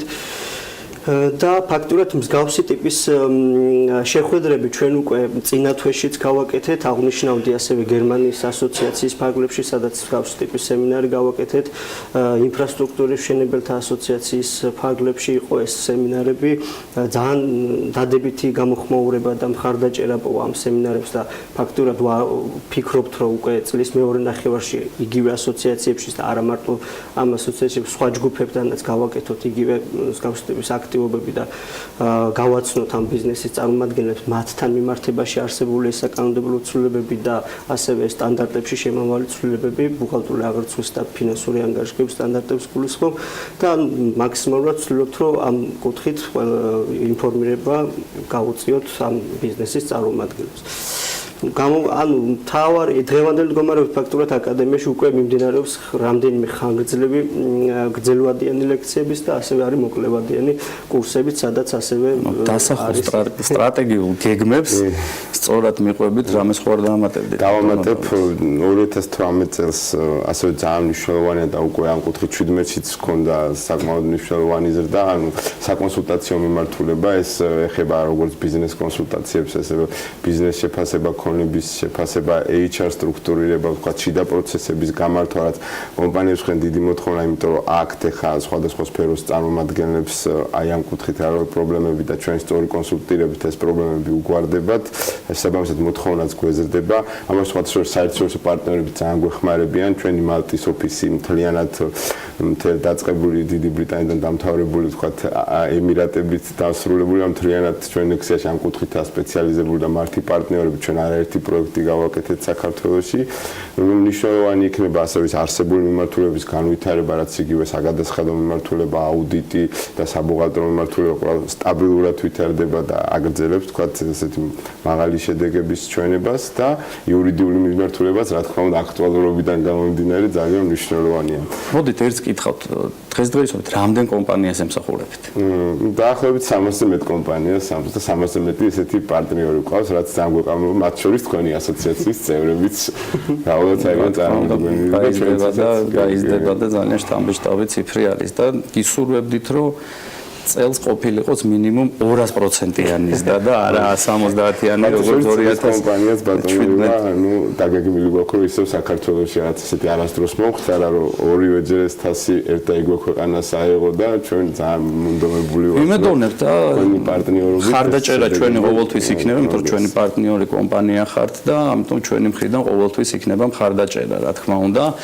წარმატებები მინდა გისურვოთ, დიდი მადლობა მობრძანებისთვის, წარმატებები მინდა უსურვო Nexia International-ს, რომელიც გახლავთ სოფლიო დიდ ათეულში შემავალი კომპანია და თქვენ ხართ იმ ორგანიზაციის ერთ-ერთი შემადგენელი კომპონენტი, რომლის წარმატებაც Nexia TA-ის საქართველოს ოფისის წარმატება განაპირობებს ჯამურად Nexia International-ის წარმატებას და თქვენი წარმატება აისახება ქვეყნის წარმატებაზე ზოგადად და ეს არის ძალიან მნიშვნელოვანი და ძალიან დიდი მადლობა მინდა მოგიხადო, ძალიან დიდი მადლობა მინდა ბატონ ბელას მოუხადო და იმ გუნდს, რომელიც ამ წარმატებისთვის ერთობლივად ზრუნავს. დიდი მადლობა კიდევ ერთხელ მობრძანებისთვის და რა თქმა უნდა დიდი მადლობა ბატონ გიორგის, რომ მოგცა იმის საშუალება, რომ ეთერით გაგვეჟღერებინა კიდევ ერთხელ ეს ყველაფერი მიუხედავად იმისა, რომ არაერთხელ ყოფილან თქვენი სტუმრები Nexia-ს წარმომადგენლები. საქართველოს დისტრიბუტორთა ბიზნეს ასოციაცია ნაღდგომებსაც ფორმაშია. მადლობა ივაჭყონიას ყველაფრისთვის და ძალიან საინტერესო სტუმრებისთვის ვადასტურებ, რომ დავით ლომიძე, ბორის მეგრელიშვილი და გელამ ღებრიშვილი, რომელიც მოვისაკლისეთ დღეს და Nexia TA არიან ჩვენი ძალიან მნიშვნელოვანი პარტნიორები და ძალიან ვხარობთ მათი შედეგებით, მე მათ უსურვებ Forbes-ის სხვა ტიპის ლისტინგში მოხვედრას, პიროვნულადაც და კომპანიასაც და იმ პრიზების აღებას, რომელიც გაცდება Nexia-ს ძალიან მნიშვნელოვან ნეტვორკს მსოფლიოს მასშტაბით და მათ უფრო დიდ აღიარებას მოუტანს. წარმატებები. მადლობა თქვენ მობრძანებისთვის. ჩვენ ახლა მოდი გავაცილოთ სტუმრები, ამისთვის საჭიროა მოკლე პაუზა და თან პირველ შევისებს თავის ხურჯინს რეკლამით და სულ მალე დაგიბრუნდებით უკვე ძალიან საინტერესო თემით, რომელიც საქართველოს ავიაციას უკავშირდება. ზოგადად რამდენად რეკორდული იყო 2017 წელი. საქართველოს ავიაციო ბაზრისთვის აი ამაზე ვისაუბრებთ. ზაზა აბაშიძის რუბრიკის ფარგლებში მას ძალიან საინტერესო სტუმრები ყავს და ეს ყველაფერი ცხადია ფაქტ-მეტთან ერთად დავაფექტ-ჩეკეთ რაღაცა გარკვეული მიმართულებები და დაგველოდეთ. ამინდის პროგნოზის სპონსორია SEU დეველოპმენტი.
ამინდის პროგნოზის სპონსორია სრულად დეველოპმენტი.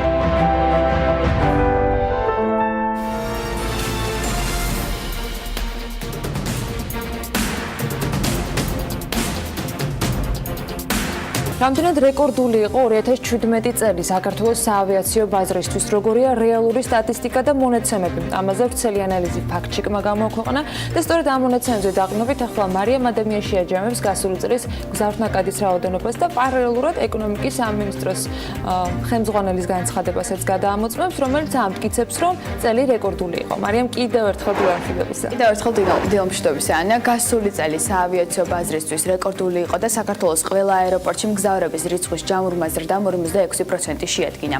ეს განცხადება საქართველოს ეკონომიკის მინისტრმა დიმიტრი კუმსიშვილმა მიმდინარე წლის 22 თებერვალს გააკეთა. განცხადების სიმართლე კი ფაქტ-ჩეკმა გადაამოწმა და როგორც აღმოჩნდა, ინფორმაცია რეალურია. უფრო კონკრეტულად კი 2017 წლის 12 თვის განმავლობაში საქართველოს აეროპორტების სერვისით სულ 4,70,000 ადამიანმა ისარგებლა. გასული წელი მართლაც უპრეცედენტო იყო ქვეყანაში შემოსული ვიზიტორების რაოდენობის კუთხითაც, რომლის თანახმადაც ქვეყნის საზღვარი 7,6,000,000 ვიზიტორმა გადმოკვეთა, რაც 2016 წლის შესაბამის ნიშნულს 19%-ით აღემატება. მარიამ, არაერთხელ აღვიღნიშნებს და პრინციპში არც ერთი სტატისტიკა არ გამოგვიტოვებია, მაგრამ მაინც კიდევ ერთხელ რომ ჩავშალოთ, განსაკუთრებით რომელ აეროპორტებში იყო მგზავრთნაკადის რაოდენობის ზრდა. კიდევ ერთხელ რო შევახსენოთ თანამაყურებელს, გასულ წელს მგზავრთა უმრავლესობას თბილისის საერთაშორისო აეროპორტი მოემსახურა. მისი სერვისით 3,16,000 მგზავრმა ისარგებლა, რაც წინა წლის შესაბამის მონაცემს 40%-ით აღემატებოდა, თუმცა ეს ზრდა სხვა აეროპორტების მონაცემებთან შედარებით დაბალია. მგზავრთა ნაკადი ყველაზე მეტად მესტიის თამარ მეფის აეროპორტში გაიზარდა. მნიშვნელოვნად იმატა ასევე მომხმარებლის რიცხვმა ბათუმისა და ქუთაისის აეროპორტებში. 2017 წელს ამოქმედ და ასევე ამბროლაურის აეროპორტი და ამ დრომდე მისი სერვისით 1723 ადამიანმა ისარგებლა. 2017 წელს საქართველოს საჰაერო სივრცეში 124,626 გადაფრენა განხორციელდა, რაც წინა წლის ანალოგიურ მაჩვენებელს 12,6%-ით აღემატება. დარწმუნებული ვარ, ყველას აინტერესებს და ჩვენც უნდა შევახსენოთ კიდევ ერთხელ, რომელი ქვეყნებიდან იყვნენ ვიზიტორების შემოსულები. საქართველოს შინაგან საქმეთა სამინისტროს ჰქონდა ეს ინფორმაცია გავრცელებული. გეთახმები ანა, საქართველოში ყველაზე მეტი ვიზიტი შინაგან საქმეთა სამინისტროს ინფორმაციით 2017 წელს სომხეთიდან განხორციელდა და 1,71,000 შეადგინა. სომხეთს აზერბაიჯანი მოჰყვება 1,79,000 ადამიანით, შემდეგ მოდის რუსეთი 1,39,000-ით, თურქეთი 1,25,000-ით და ბოლოს ირანი 322,000 ვიზიტორით. ასევე დავუმატებ, რომ ქვეყანაში შემოსული ვიზიტორების სტატისტიკა უკანასკნელი 11 წლის განმავლობაში ყოველწლიურად მზარდია. მსოფლიო ბანკის მონაცემებით კი 2006-16 წლებში ვიზიტორების ზრდის დინამიკით საქართველოს მსოფლიოში მესამე ადგილს ბელარუსისა და ბუტანის შემდეგ იკავებს. მნიშვნელოვანია ისიც, რომ ვიზიტორების რაოდენობასთან ერთად მუდმივად იზრდება ტურიზმისაგან მიღებული შემოსავლებიც. 2017 წლის 3 კვარტლის მონაცემებით კი ტურიზმისაგან მიღებულმა შემოსავალმა 2,17 ამერიკული დოლარი შეადგინა, რაც გასული წლების სრული პერიოდის მაჩვენებელსაც კი აღემატება. მადლობა მარიამს, პრინციპში სრულად ყველა რიცხვი და ყველა მონაცემი ამ თემასთან დაკავშირებით ამოწურა. ჩვენ კი გავაგრძელებთ საუბარს. ზაზა აბაშიძე იქნება მასპინძელი, გიორგი მოლოდინაშვილი საავიაციო საკონსულტაციო ჯგუფის ხელმძღვანელის და ლევან თევდორაძის ფაქტ-ჩეკის ანალიტიკოსის, რომელმაც პრინციპში დააფაქტ-ჩეკა ეკონომიკის მინისტრი ამ შემთხვევაში დიმიტრი კუმსიშვილი. თავიდანვე ვერდიქტით დავიწყოთ. მე მგონი რიცხვებით მონაცემები ცნობილი არის. ზრდა ფაქტია სახეზე არის, მაგრამ საბაზისო რამდენად იყო, თქვათ, რადიკალურად მცირე ან რაღაც ისეთ განსაკუთრებული, რომელმაც ეს მაჩვენებელი ასე გაზრდა. დილამშვიდობისათი დავიწყოთ. გამარჯობა. პრინციპში მარიამ ადამიანს რა ციფრებიც გამორჩა, შეგვიძლია ის ნაწილი ლევონთან კიდევ ერთხელ თუ არის ასეთი, მგონი არც გამორჩენია. ლევონ პრინციპში ანას კითხოს შეგიძლია უპასუხო და ასევე დავამატებ ერთ ნაწილს, რამდენად იყო ეს სარეკორდოს და ვინაიდან ერთ-ერთი აქცენტი სწორედ ეს იყო, რომ ავიაბაზრისთვის სარეკორდო იყო 2017 წელი, ჩვენ ნახეთ ციფრები, სადაც მართლაც მნიშვნელოვანი ზრდა არის მოცემული. ამ შემთხვევაში, როგორც ცნობილია, 2010 წლიდან ქვეყნდება, ხო, ეს მონაცემები და რამდენად იყო რეკორდული ამ ნაწილზეც რო გვიპასუხო ანას კითხვასთან ერთად. მოგესალმები არის 2010 წლიდან ის საჯარო ინფორმაცია. განცხადება, ანუ არის სიმართლე, ჩვენი ვერდიქტი არის სიმართლეა განცხადება. მიუხედავად იმისა, რომ მცირედი უზუსტობა არის ამ განცხადებაში იმასთან დაკავშირებით, რომ ანუ ოღონდ ეს უზუსტობა არ ყოფილა იმდენად მნიშვნელოვანი, რომ ვერდიქტზე გავლენა მოეხდინა. ბუნებრივია აქ უფრო მნიშვნელოვანი აქცენტები იყო. არა პარტიეთ ეკონომიკის მინისტრს ან რაზე ანუ ეს 53%-იანი ზრდა არის დაფიქსირებული და არა 46%-იანი ზრდა, თუმცა ეს უმნიშვნელო უზუსტობა არის. აქ ბუნებრივია უფრო სერიოზულ და მნიშვნელოვან საკითხებზე არის ყურადღება გამახვილებული. მგზავრთა ნაკადი ნამდვილად რეკორდული იყო საქართველოს აეროპორტების 2017 წელს. ეს 43%-იანი ზრდა საანგარიშო პერიოდში 2010 წლიდან 2017 წლის ჩათვლით ამხელა ზრდა არ დაფიქსირებულა. ბუნებრივია ეს ასევე შეგვიძლია ვთქვათ მგზავრების რაოდენობაზეც. ეს 4,70,000 მგზავრი ნამდვილად რეკორდული იყო საქართველოს აეროპორტებისთვის და ასევე მნიშვნელოვანი იყო ვიზიტორების სტატისტიკაც, რომელიც ასევე სწორად იყო განცხადებაში აღნიშნული. ნამდვილად 2017 წელი საქართველოსთვის ესე ვთქვათ რეკორდული იყო საქართველოს შემოსული ვიზიტორების კუთხით, საიდანაც 46% სწორედ ანუ დიმიტრი ქუმშვილს შესაძლოა ამაზე სურდა განცხადებაში, რომ ყურადღება გამემახვილებინა, 46% იყო ტურისტების რაოდენობა საქართველოში. შეხავ ანუ ეს ძალიან მნიშვნელოვანია, რომ გავმიჯნოთ ერთმანეთისგან ამ განცხადებაში. ესეც სწორად არის აღნიშნული. ვიზიტორი არის ყველა სტუმარი, რომელიც საქართველოში შემოდის, მათ შორის 24 საათიდან მეტით შემოსული მგზავრი და ტურისტი არის უკვე შედარებით ვიწრო დეფინიცია და ეს ორი ტერმინი, ეს თქვათ, უნდა გამოვიძოთ ერთმანეთისგან და ესეც სწორად არის განცხადებული. ადამიანს ტურისტი რო დავარქოთ 24 საათზე მეტი უნდა იყოს. 24 საათზე მეტი უნდა იყოს. 24 საათამდე დროც არის საკმარისი ამ სტატუსის მისანიჭებლად, რომ შეგვიძლია პრინციპში ტრანზიტით. ბატონ გიორგისთან რო გადავიდეთ, კიდევ ერთხელ მოგესალმებით. ამ შემთხვევაში ერთი არის ტურისტების მუდმივი ზრდა, თუმცა რა იყო მიზეზი კიდევ იმისა, ასე ვთქვათ, ავიაბაზრისთვის ასეთი სარეკორდო მაჩვენებლის დაფიქსირების, როგორც ჩვენ ნახეთ, 154,000-ზე მეტი გადაფრენა განხორციელდა, ასევე მგზავრების რაოდენობა არის მნიშვნელოვნად გაზრდილი. მიზეზი იყო მხოლოდ და მხოლოდ ეს ტურიზმის მიმართულებით პროგრესი, თუ კიდევ ხედავთ თქვენ თუ უშუალოდ დარგის შიგნით რა პროცესებს რამაც გამოიწვია მსგავსი, ასე ვთქვათ, და წლითელი წლის განმავლობაში. მოგესალმებით, მივესალმებ ჩვენ მაყურებლებს. მე აბსოლუტურად შემიძლია დავეთანხმო ეკონომიკის მინისტრმა. მგზავრთა ნაკადის მატება იყო რეგულარულად მაღალი 2017 წელს, თუმცა ეს ტენდენცია აგრძელდება ბოლო რამოდენიმე წლის განმავლობაში, როგორც აღნიშნეთ ჩვენ 40%-ს აღემატებოდა მთელ ქვეყნის მასშტაბით მგზავრთა ნაკადის მატება. რა თქმა უნდა, რამოდენიმე ფაქტორმა განაპირობა მგზავრთა ნაკადის ზრდა. ერთი რო ცხადია ტურიზმი პირდაპირ მასშია ავიაციის განვითარების კუთხით და მოგხსენებათ ვიზიტორების რაოდენობამ 7,500,000 გადააჭარბა 2017 წელს. აქედან 21%-მა ვიზიტორების ისარგებლა საჰაერო მიმოსვლით. მაგრამ ზოგადად თუ ჩვენ გადავავალებთ საავიაციო ბაზრის და საერთოდ საავიაციო ინდუსტრიის განვითარებას, აქ რამოდენიმე რა თქმა უნდა ფაქტორია. ეს არის ღიაცის პოლიტიკა, რომელიც აქტიურად გრძელდება და მე ვფიქრობ, რომ არის ერთ-ერთი ძირითადი გამამპირობებელი ფაქტორი მგზავრთა ნაკადის მატების. ასევე უზო მიმოსვლა, რომელიც სულ რაღაც ერთ წელია ჩვენ გვაქვს ევროპასთან და ერთ-ერთი გამამპირობებელი ფაქტორია მგზავრთა ნაკადის მატების და ის მე როგორც ყოველთვის საუბრობ ხოლმე არის ის, რომ საავიაციო ბაზარს პირდაპირ ადგება ის ყოველგვარი მარწუხების მოხსნა, რაც რეალურად მოქმედებს საქართველოში. ჩვენ 2017 წელს შემოვიდა ახალი ავიაკომპანიები, გაიხსნა ახალი მიმართულებები, როგორც ევროპის მიმართულებით, ასევე ახლო აღმოსავლეთის მიმართულებით, მაგრამ რაც ყველაზე მე მახარებს და ჩვენ საკონსულტაციო ჯგუფი მუდმივად აკეთებს ანალიზს ავიაციო ბაზრის, მიმდინარეობს ქართული ავიაკომპანიების შექმნის ტენდენცია. ბოლო 2 წლის განმავლობაში შეიქმნა რამოდენიმე ქართული ავიაკომპანია. წელს დაიწყო ოპერირება ახალმა ქართულმა ავიაკომპანიამ, როგორც არის MyWay Airlines-ი. კიდევ ერთი ავიაკომპანია უახლოეს პერიოდში განაცხადებს საჰაერო ავიაგადაზიდვების დაწყებას, ეს არის Bravo Air-ი და მოგეხსენებათ ბოლო 2 წლის განმავლობაში ასევე აქტიურად ვითარდება მცირე ავიაცია. შეიქმნა ავიაკომპანია ავიატორი, რომელიც ახალ პროდუქტს თავაზობს ჩვენ მგზავრებს და ზოგადად რო შევაჯამოთ ტენდენციას ავიაციო ბაზრის, არის ძალიან პოზიტიური და დინამიურად ვითარდება.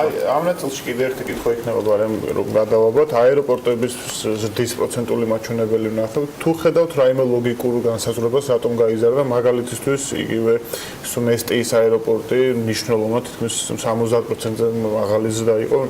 ცხადია, რიცხობრივი მონაცემებით დაბალი არის, ვინაიდან ჯამში 7000-ზე მეტი მგზავრი გადაიყვანა. თუმცა იგივე აი ქუთაისი ან მესტია რო ავიღოთ, რა იყო ამის განმაპირობებელი მიზეზი, აი ეს მნიშვნელოვნად და რადიკალურის და კონკრეტული კომპანიების არსებობა.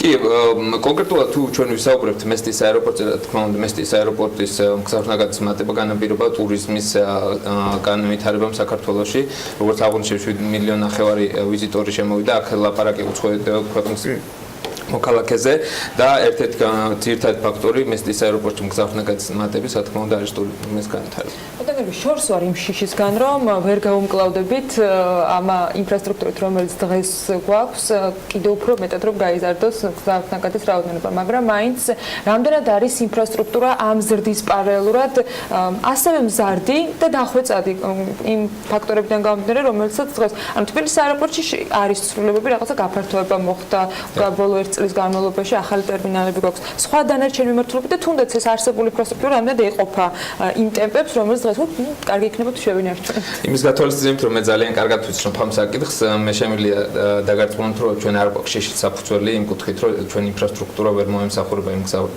მომატებულ მგზავრნაკადს, რაც დღეისათვის გვაქვს და რაც რა თქმა უნდა 2018 წელს გვექნება. ძალიან კარგი ტენდენცია მიმდინარეობს ინფრასტრუქტურის განახლების და რეაბილიტაციის დაწყებული თბილისის საერთაშორისო აეროპორტიდან დამთავრებული ამბროლაურის აეროპორტის შექმნით და შესაბამისად ამ კუთხით ჩვენ არანაირი პრობლემა არ გვაქვს ამ ეტაპზე ყოველ შემთხვევაში.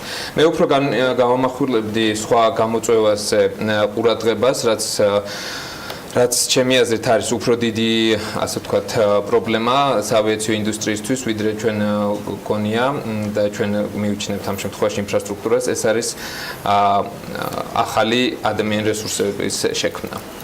ჩვენ საკონსულტაციო ჯგუფი მუდმივად აკეთებს ანალიზს სხვა საკითხებზე და ჩვენი ფოკუსი ამ ეტაპზე შეჩერებულია სწორედ ახალი კადრების მომზადებაზე და ახალი ადამიანური რესურსების შექმნაზე.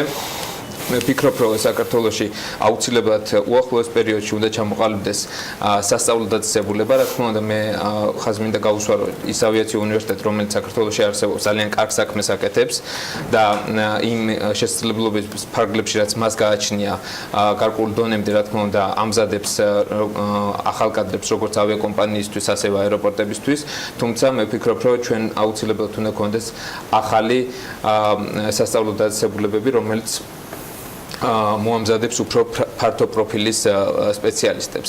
შესაბამისად, კიდევ ერთხელ დავსვამ ამ თემასთან დაკავშირებით, რომ პრემიერმა სულ რამდენიმე კვირის წინ ისაუბრა ახალ აეროპორტზე კახეთთან დაკავშირებით. თქვენამდე რეალისტურად უყურებთ ამ გეგმის განხორციელებას და მომგებიანობას მათ შორის. ამ ნაწილში მეც დავუმატებ, ამბროლაურის აეროპორტზე ძალიან ხშირად არის მათ შორის კრიტიკული მოსაზრებები, რამდენად იყო ამ აეროპორტის საჭიროება და სტატისტიკაში თუ ჩავხედავთ, სულ 1700 მგზავრი გადაიყვანა დაახლოებით. თქვენ როგორ უყურებთ ასევე ამბროლაურის აეროპორტის პერსპექტივიდან შეგვიძლია ასევე კახეთის აეროპორტით შევაფასოთ, რამდენად იყო ან ერთი აეროპორტის საჭიროება, ან კახეთში რამდენად ხედავთ ასევე პრემიერის ინიციატივის განხორციელებას. ამ საკითხთან დაკავშირებით ძალიან კარგად მახსენდება ის პერიოდი, როდესაც მე გახდით საქართველოს აეროპორტების გაერთიანებაში და ჩვენ დავიწყოთ ქუთაისის აეროპორტის მშენებლობა. იგივე დამოკიდებულება იყო ქუთაისის აეროპორტთან დაკავშირებით, თუ ვის მოემსახურებოდა ეს აეროპორტი და ჩვენ ვხედავთ, რომ ქუთაისის აეროპორტი არის ძირითადი ერთ-ერთი საჩვენებელი პროექტი ავიაციო ინდუსტრიაში, მაგრამ მიზეზი იყო ამ შემთხვევაში განმაპირობებული მიზეზი იმისა, რომ ქუთაისის აეროპორტი წარმატებული იყო. ამ შემთხვევაში ამბროლაურის შემთხვევაში მსგავსი ფაქტი არ გვხვდება. აქედან გამომდინარე კიდევ უფრო თუმცა თუ ჩვენ მოგეხსენებათ ინფრასტრუქტურა ეკონომიკის განვითარების ბაზისი. თუ ჩვენ არ შევქმნით ინფრასტრუქტურას, თუ არ გვექნება ჩვენ შესაძლებლობები, რომ მივემსახუროთ ვიზიაში თუ სხვა ავიაკომპანიებს, თუნდაც ამ შემთხვევაში კახეთის რეგიონში სხვა ავიაკომპანიები, რომელიც მე დარწმუნებული ვარ მომავალში გამოჩნდებიან, ჩვენ ვერ შევქმნით ამის შესაძლებლობა. შესაბამისად, მე ვფიქრობ, რომ მხოლოდ მისასალმებელი ახალი ინფრასტრუქტურის შექმნა და შემდგომ ამ ინფრასტრუქტურის განვითარებაზე და ახალი ავიაკომპანიების მუშაობაზე. სხვაობა არსებობს ქუთაისსა და თბილისსა და კახეთის შესაძლო აეროპორტსა და თბილისის შორის, მათ შორის იყო საუბარი იმაზე, რომ ტავთანაც იყო შეთავაზება, რომ ქონოდა მას ამ შემთხვევაში უკვე გაეფართოვებინა კახეთის მიმართულებითაც ოპერირების სივრცე, მაგრამ უარი იყო, იმიტომ რომ ბიზნეს შეხედულებით ეს არ იქნებოდა მომგებიანი. აი, თქვენი პოზიცია მაინტერესებს, აქვს დრო სარგებლობ და ანუ რამდენად შესაძლებელია რომ ასეთ მოკლე დისტანციაზე ორი აეროპორტი საქართველოს ჭირდებოდეს ან იყოს მომგებიანი. იცით რა, ეხლა რაც შეეხება ტავს, რა თქმა უნდა, ტავის ეს უშუალოდ გადაწყვეტილება რომ არ გაფართოვდეს კახეთის მიმართულებით, თუმცა მე არ ვფიქრობ, რომ კახეთში არ უნდა შეიქმნას აეროპორტი, კიდევ იმ მაგალითიდან გამომდინარე, რაც მე მოვიყვანე ქუთაისის აეროპორტთან მიმართებაში. როდესაც ჩვენ შევქმნით ინფრასტრუქტურას, რა თქმა უნდა, პარალელურად ინფრასტრუქტურის შექმნასთან ერთად უნდა ვიმუშაოთ იმაზე, რომ ახალი ავიაკომპანიები შევიყვანოთ, თუნდაც კახეთში ახალ აეროპორტში და ამას კომპლექსური მუშაობა ჭირდება და მე ვფიქრობ, რომ ძალიან პერსპექტიული საკითხია. მე პრინციპში ცოტა ხნით მოვწყდები აეროპორტების ხარეს და ლევონთან გადავალი აქეთ ხარეს, რომელიც პასიური არის ჩემი და ანას დამსახურებით. ტურიზმიდან მიღებული შემოსავალი 2017 წლის, სადაც ჩვენ დასაწყისშიც ვისაუბრეთ უკვე რა სტატისტიკა გვაქვს ასეთ 2017 წლის შემთხვევაში, ამდენად იყო ეს ანუ ზრდა და ზოგადად როგორ ებმის ასე ვთქვათ ეს თუნდაც აეროპორტებში გახშირებულ მგზავრობას და ფრენებს ტურიზმიდან მიღებული შემოსავალი თუ ხედავ რაიმე ჯაჭვს და რა თქმა უნდა არსებობს ეს ჯაჭვის ხადი არის. უნებრივია და არის ვთქვათ, იზრდება პროპორციულად ტურიზმისგან მიღებული შემოსავლებიც. ამ სტატიაში ეს ანუ ცოტა ადრე შექმნილი მონაცემია და არ ყოფილა აქ გამოქვეყნებული 2017 წელს მთლიანი ჯამური შემოსავალი, ტურიზმისგან მიღებული შემოსავალი. აქ ნახსენები არის 3 კვარტლის მონაცემები. 3 კვარტლის მონაცემებით 2 მილიარდ 2.17 მილიარდი ამერიკული დოლარი შეადგინა მოკლედ ტურიზმისგან მიღებულმა შემოსავალმა და ეს არის აღსანიშნავია რომ მეტია გასული წლების ჯამურ მაჩვენებლებსაც. წლიურ მაჩვენებელს რაც შეეხება 2017 წლის განმავლობაში 2.8 მილიარდი აშშ დოლარი შეადგინა ტურიზმისგან მიღებულმა შემოსავალმა. ეხლა ეს ციფრი ზუსტად არ მახსოვს, თუმცა ძალიან მნიშვნელოვანია აღნიშნოთ ისიც რომ იზრდება მთლიანში და პროდუქტთან მიმართებით ეს მაჩვენებელი დაახლოებით 16%-ს უტოლდება თუ არ ვცდები 2017 წლის შემთხვევაში ეს მაჩვენებელი, რაც ყველაზე საინტერესოა, რადგან ან ბუნებრივია მხოლოდ ეს რაოდენობა ტურიზმისგან მიღებული შემოსავლისა ჩვენ არ შეიძლება რომ გვაინტერესებდეს. თავარია უფრო ვალიდურიც არის. უფრო ვალიდურია, ჩვენ უნდა გვაინტერესებდეს რამდენად იზრდება ეს ეკონომიკის ზრდის პროპორციულად. აქვე კიდე დავამატებ იანვარ-მარტის სტატისტიკაც არის გამოქვეყნებული საქართველოში ტურისტების ნაკადის შემოსვლისა და 1.5 მილიონი ტურისტი ყავს უკვე საქართველოში, ვიზიტორი უბრალოდ შემოსული საქართველოში, საიდანაც 700,000 არის ტურისტი, ეს პროცენტული მიმართებაც არის გაზრდილი და ეს დინამიკაც ბუნებრივია პოზიტიურია და აღსანიშნავია. კიდევ ერთ მოკლე კითხვას დაგისმევ, ამ შემოსავალში 2.7 მილიარდში მხოლოდ ტურისტებისგან მიღებული შემოსავალი არის თუ ვიზიტორები და ტურისტები ჯამურად იგულისხმება? ან სავარაუდოდ აქ არის ნაგულისხმება მხოლოდ ტურისტებისგან მიღებული შემოსავალი, ხო, ბუნებრივია ეს არის ტურიზმისგან აკრეფილი შემოსავალი. ერთ კითხვას კიდევ შეეძლება ბატონ გიორგისთან, ეხა აღნიშნა რომ კარგია, როდესაც პროპორციულად ტურისტების რაოდენობა იზრდება, მაგრამ მეორე მხრივ აეროპორტების გადმოსახედიდან რამდენად არის თქვათ ეს კარგი და პოზიტიური ინფორმაცია, იმიტომ რომ გამოდის რომ ტურისტების ნაკადზე პირდაპირ არის მიბმული ამ შემთხვევაში და სხვა მიმართულებით საქართველოში არსებულ აეროპორტებს დაინტერესება თქვათ არ აქვთ ისეთი გამოვლენილი პოტენციური თქვათ მგზავრებისათვის, ანუ სატრანზიტო მიმართულებით ან თუნდაც გადაფრენების სხვა ხელსაყრელი თქვათ განრიგის ნაწილში რამდენად ფუნქციურად დატვირთული და მრავალფეროვანი არის. რამდენად შეიძლება რომ ამ ნაწილშიც იყოს ამოქაჩული რომ მგზავრთნაკადი არა უშუალოდ ტურისტების რაოდენობის ზრდაზე იყოს მიბმული, არამედ სხვა ნაწილშიც დაიტვირთვა. როგორც აღნიშნეთ, სწორედ მგზავრთნაკადის მატებამ განაპირობა ის, რომ საქართველოში იქნება ახალი ავიაკომპანიები. როგორც ჩვენ ძალიან ხშირად გვიყვარს ლაპარაკი, რომ შევქმნათ თბილისში სატრანზიტო ჰაბი. სატრანზიტო ჰაბი, რომელიც მე ვფიქრობ, რომ ერთ-ერთი ფუნქცია უნდა იყოს ანუ გამტარის ფუნქცია, თქვათ, რომელიმე აეროპორტში ეს იქნება თბილისის აეროპორტი, ქუთაისის აეროპორტი, ან ნებისმიერ საერთაშორისო აეროპორტი, იქნება მხოლოდ ადგილობრივი ძლიერი ავიაკომპანიის მეშვეობით. და სწორედ მგზავრთნაკადის მატებამ გამოიწვია ის, რომ საქართველოში დაიწყეს ფიქრი ახალი ავიაკომპანიების შექმნაზე. თუ ჩვენ არ შევქმნით, და ჩვენ არ გამივათარებთ ჩვენ ქართულ ავიაციას და თუ არ შეიქმნება ძლიერი ავიაკომპანიები, ჩვენ ყოველთვის დამოკიდებული ვიქნებით უცხოურ ავიაკომპანიებზე. მე არ მინდა ისე გამომივიდეს და ჩვენ მაყურებელმა გაიგოს, რომ მე რაღაც საწინააღმდეგო მაქვს უცხოური ავიაკომპანიების პირიქით. მე პირველი ვიყავი მომხრე, როდესაც 2010 წელს ჩვენ გამოვაცხადეთ ღირსის პოლიტიკა და მოხსენეთ ყოველგვარი შეზღუდვები.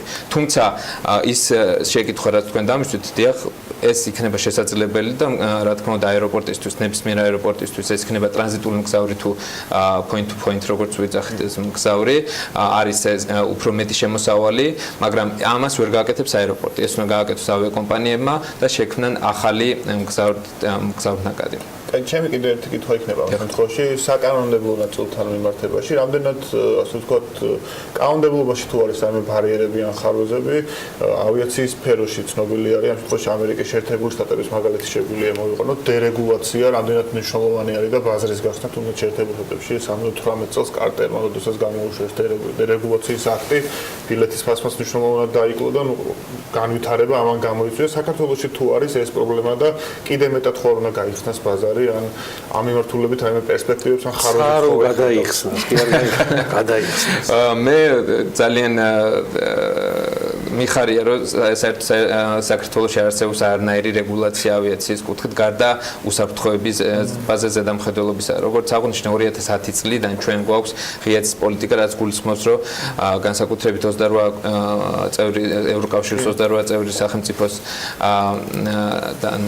ავიაკომპანიებს და ასევე საქართველოსთან ამ ქვეყნების მიმართულებით შეგვიძლია შევასრულოთ ნებისმიერი რაოდენობის ავიარეისები და ნებისმიერი მიმართულებით. თუმცა სხვა ქვეყნებთან მიმართებაში ასევე ჩვენ მოხსნელი გვაქვს ყოველგვარი შეზღუდვა, რაც თავარია საქართველოს მოხსნელია ეკონომიკური რეგულირება ავიაციო სფეროში და სწორედ ეს არის იმის მასტიმულირებელი, რომ ჩვენ ავიაციო ბაზარზე მუდმივად ხდება ფასების დაწევა ავიაბილეთებზე და უფრო მეტი ავიაკომპანია შემოდის ქვეყანაში. და ერთს დავამატებდი ზოგადად ჩვენ მაყურებლისთვის რომ იყოს გასაგები, თემ სოფლიოში 2017 წელს შეინიშნა 7.9% მგზავრთნაკადის ზრდა. აქედან ლიდერი ქვეყნის პოზიცია უკავია ინდოეთს, რომელსაც არის 18% დაახლოებით მგზავრთნაკადის ზრდა და მეორე ადგილზეა ჩინეთი 16%. შესაბამისად 2017 წლის ჩვენი მაჩვენებელი ნამდვილად რეკორდული. ლევან 2018-იც მოიყვანეთ, ეხლა ნაწილობრივ სტატისტიკად. ხო, ეხლა რაც და ვიზიტორების სტატისტიკა არის დადებული ტურიზმის ეროვნული ადმინისტრაციის ვებგვერდზე 1.5 ვიზიტორი არის შემოსული საქართველოში იანვარ-მარტში. საუბარია კიდევ რომ ქუთაისის საერთაშორისო აეროპორტში 2018 წლის პირველ კვარტალში მგზავრთნაკადი არის გაზრდილი 15%-ით. და თუ წინა წლის ანალოგიურ პერიოდში დავით აღმაშენებლის სახელობის აეროპორტი 724,000 მგზავრს მოემსახურა, რაც 37%-ით მეტია წინა წლის ანალოგიურ პერიოდთან შედარებით. ქუთაისის საერთაშორისო აეროპორტში პირველ კვარტალში მგზავრთნაკადი 15%-ით გაიზარდა. და ესე ძალიან მნიშვნელოვანი მაჩვენებელია, როგორც მიდის. ჯერჯერობით რაც არის ადგილობრივ აეროპორტებთან დაკავშირებით, გიორგის მინდა გამოვეხმაურო შედარებით პრობლემა, მაგრამ ეს პერიოდი შეიძლება უკავშირდება მათ შორის სეზონურობასაც და დახურულ სივრცეებს ამ პერიოდში. მესტიისა და ამბროლაურის აეროპორტებში ზაზა 2018 წლის პირველ კვარტალში ჯამში სამი თვის მონაცემებით შესრულდა 50 რეისი. კი. სულ და 806-მა გზავრმა ისარგებლა მხოლოდ. გზავრის სეზონის ხო, მესტიას პრობლემა მუდამ დათქმა გავაკეთე, რომ შენნაირი 1-2 კიდე და ხმას ვერ ამოვიდა. ამ შემთხვევაში ამბროლაურის აეროპორტს ხშირად არა მხოლოდ რაღაცა პოლიტიკური კუთხით აკრიტიკებენ, არამედ ურბანისტებიც მათ შორის და ამ სფეროში მომუშავეები ვინაიდან მიიჩნევენ, რომ საავტომობილო გზის განვითარება ბევრად უფრო ეფექტური იქნებოდა ვიდრე ნელა ჩადიან უბრალოდ ამბროლაურში. ნელა ჩადიან რაჭული ამბავი. ლევან დიდი მადლობა. მადლობა თქვენ. მადლობა თქვენ ფექტ-ჩეკ ზაზა ურმესი მადლობა. საინტერესო საუბრისთვის. გიორგი, ყოველთვის საინტერესოა თქვენი ხილვა ჩვენთან ერთად. პერიქს დიდი მადლობა თქვენ. მადლობა გიორგი მონოლდინაშვილს, ლევან თეოდორაძეს, მე ანა ლაპიაშვილთან და ზაზა აბაშიძესთან ერთად გემშვიდობებით. ხვალ დილის 8-ს რო დააკლდება 5 წუთი საქმიანი დილა კვლავ მოიქოქება თქვენთვის, მანამდე დადგებით ქალების ნარატივით. საქმის კურსში მიმდინარე მოვლენებისა ეკონომიკაზე და ბიზნესზე კი უკვე 15 საათიდან ტელეპიროზე დავით ჯალაღონია და ბექა ბაციკაძე ჩაგაყენებთ. დროებით.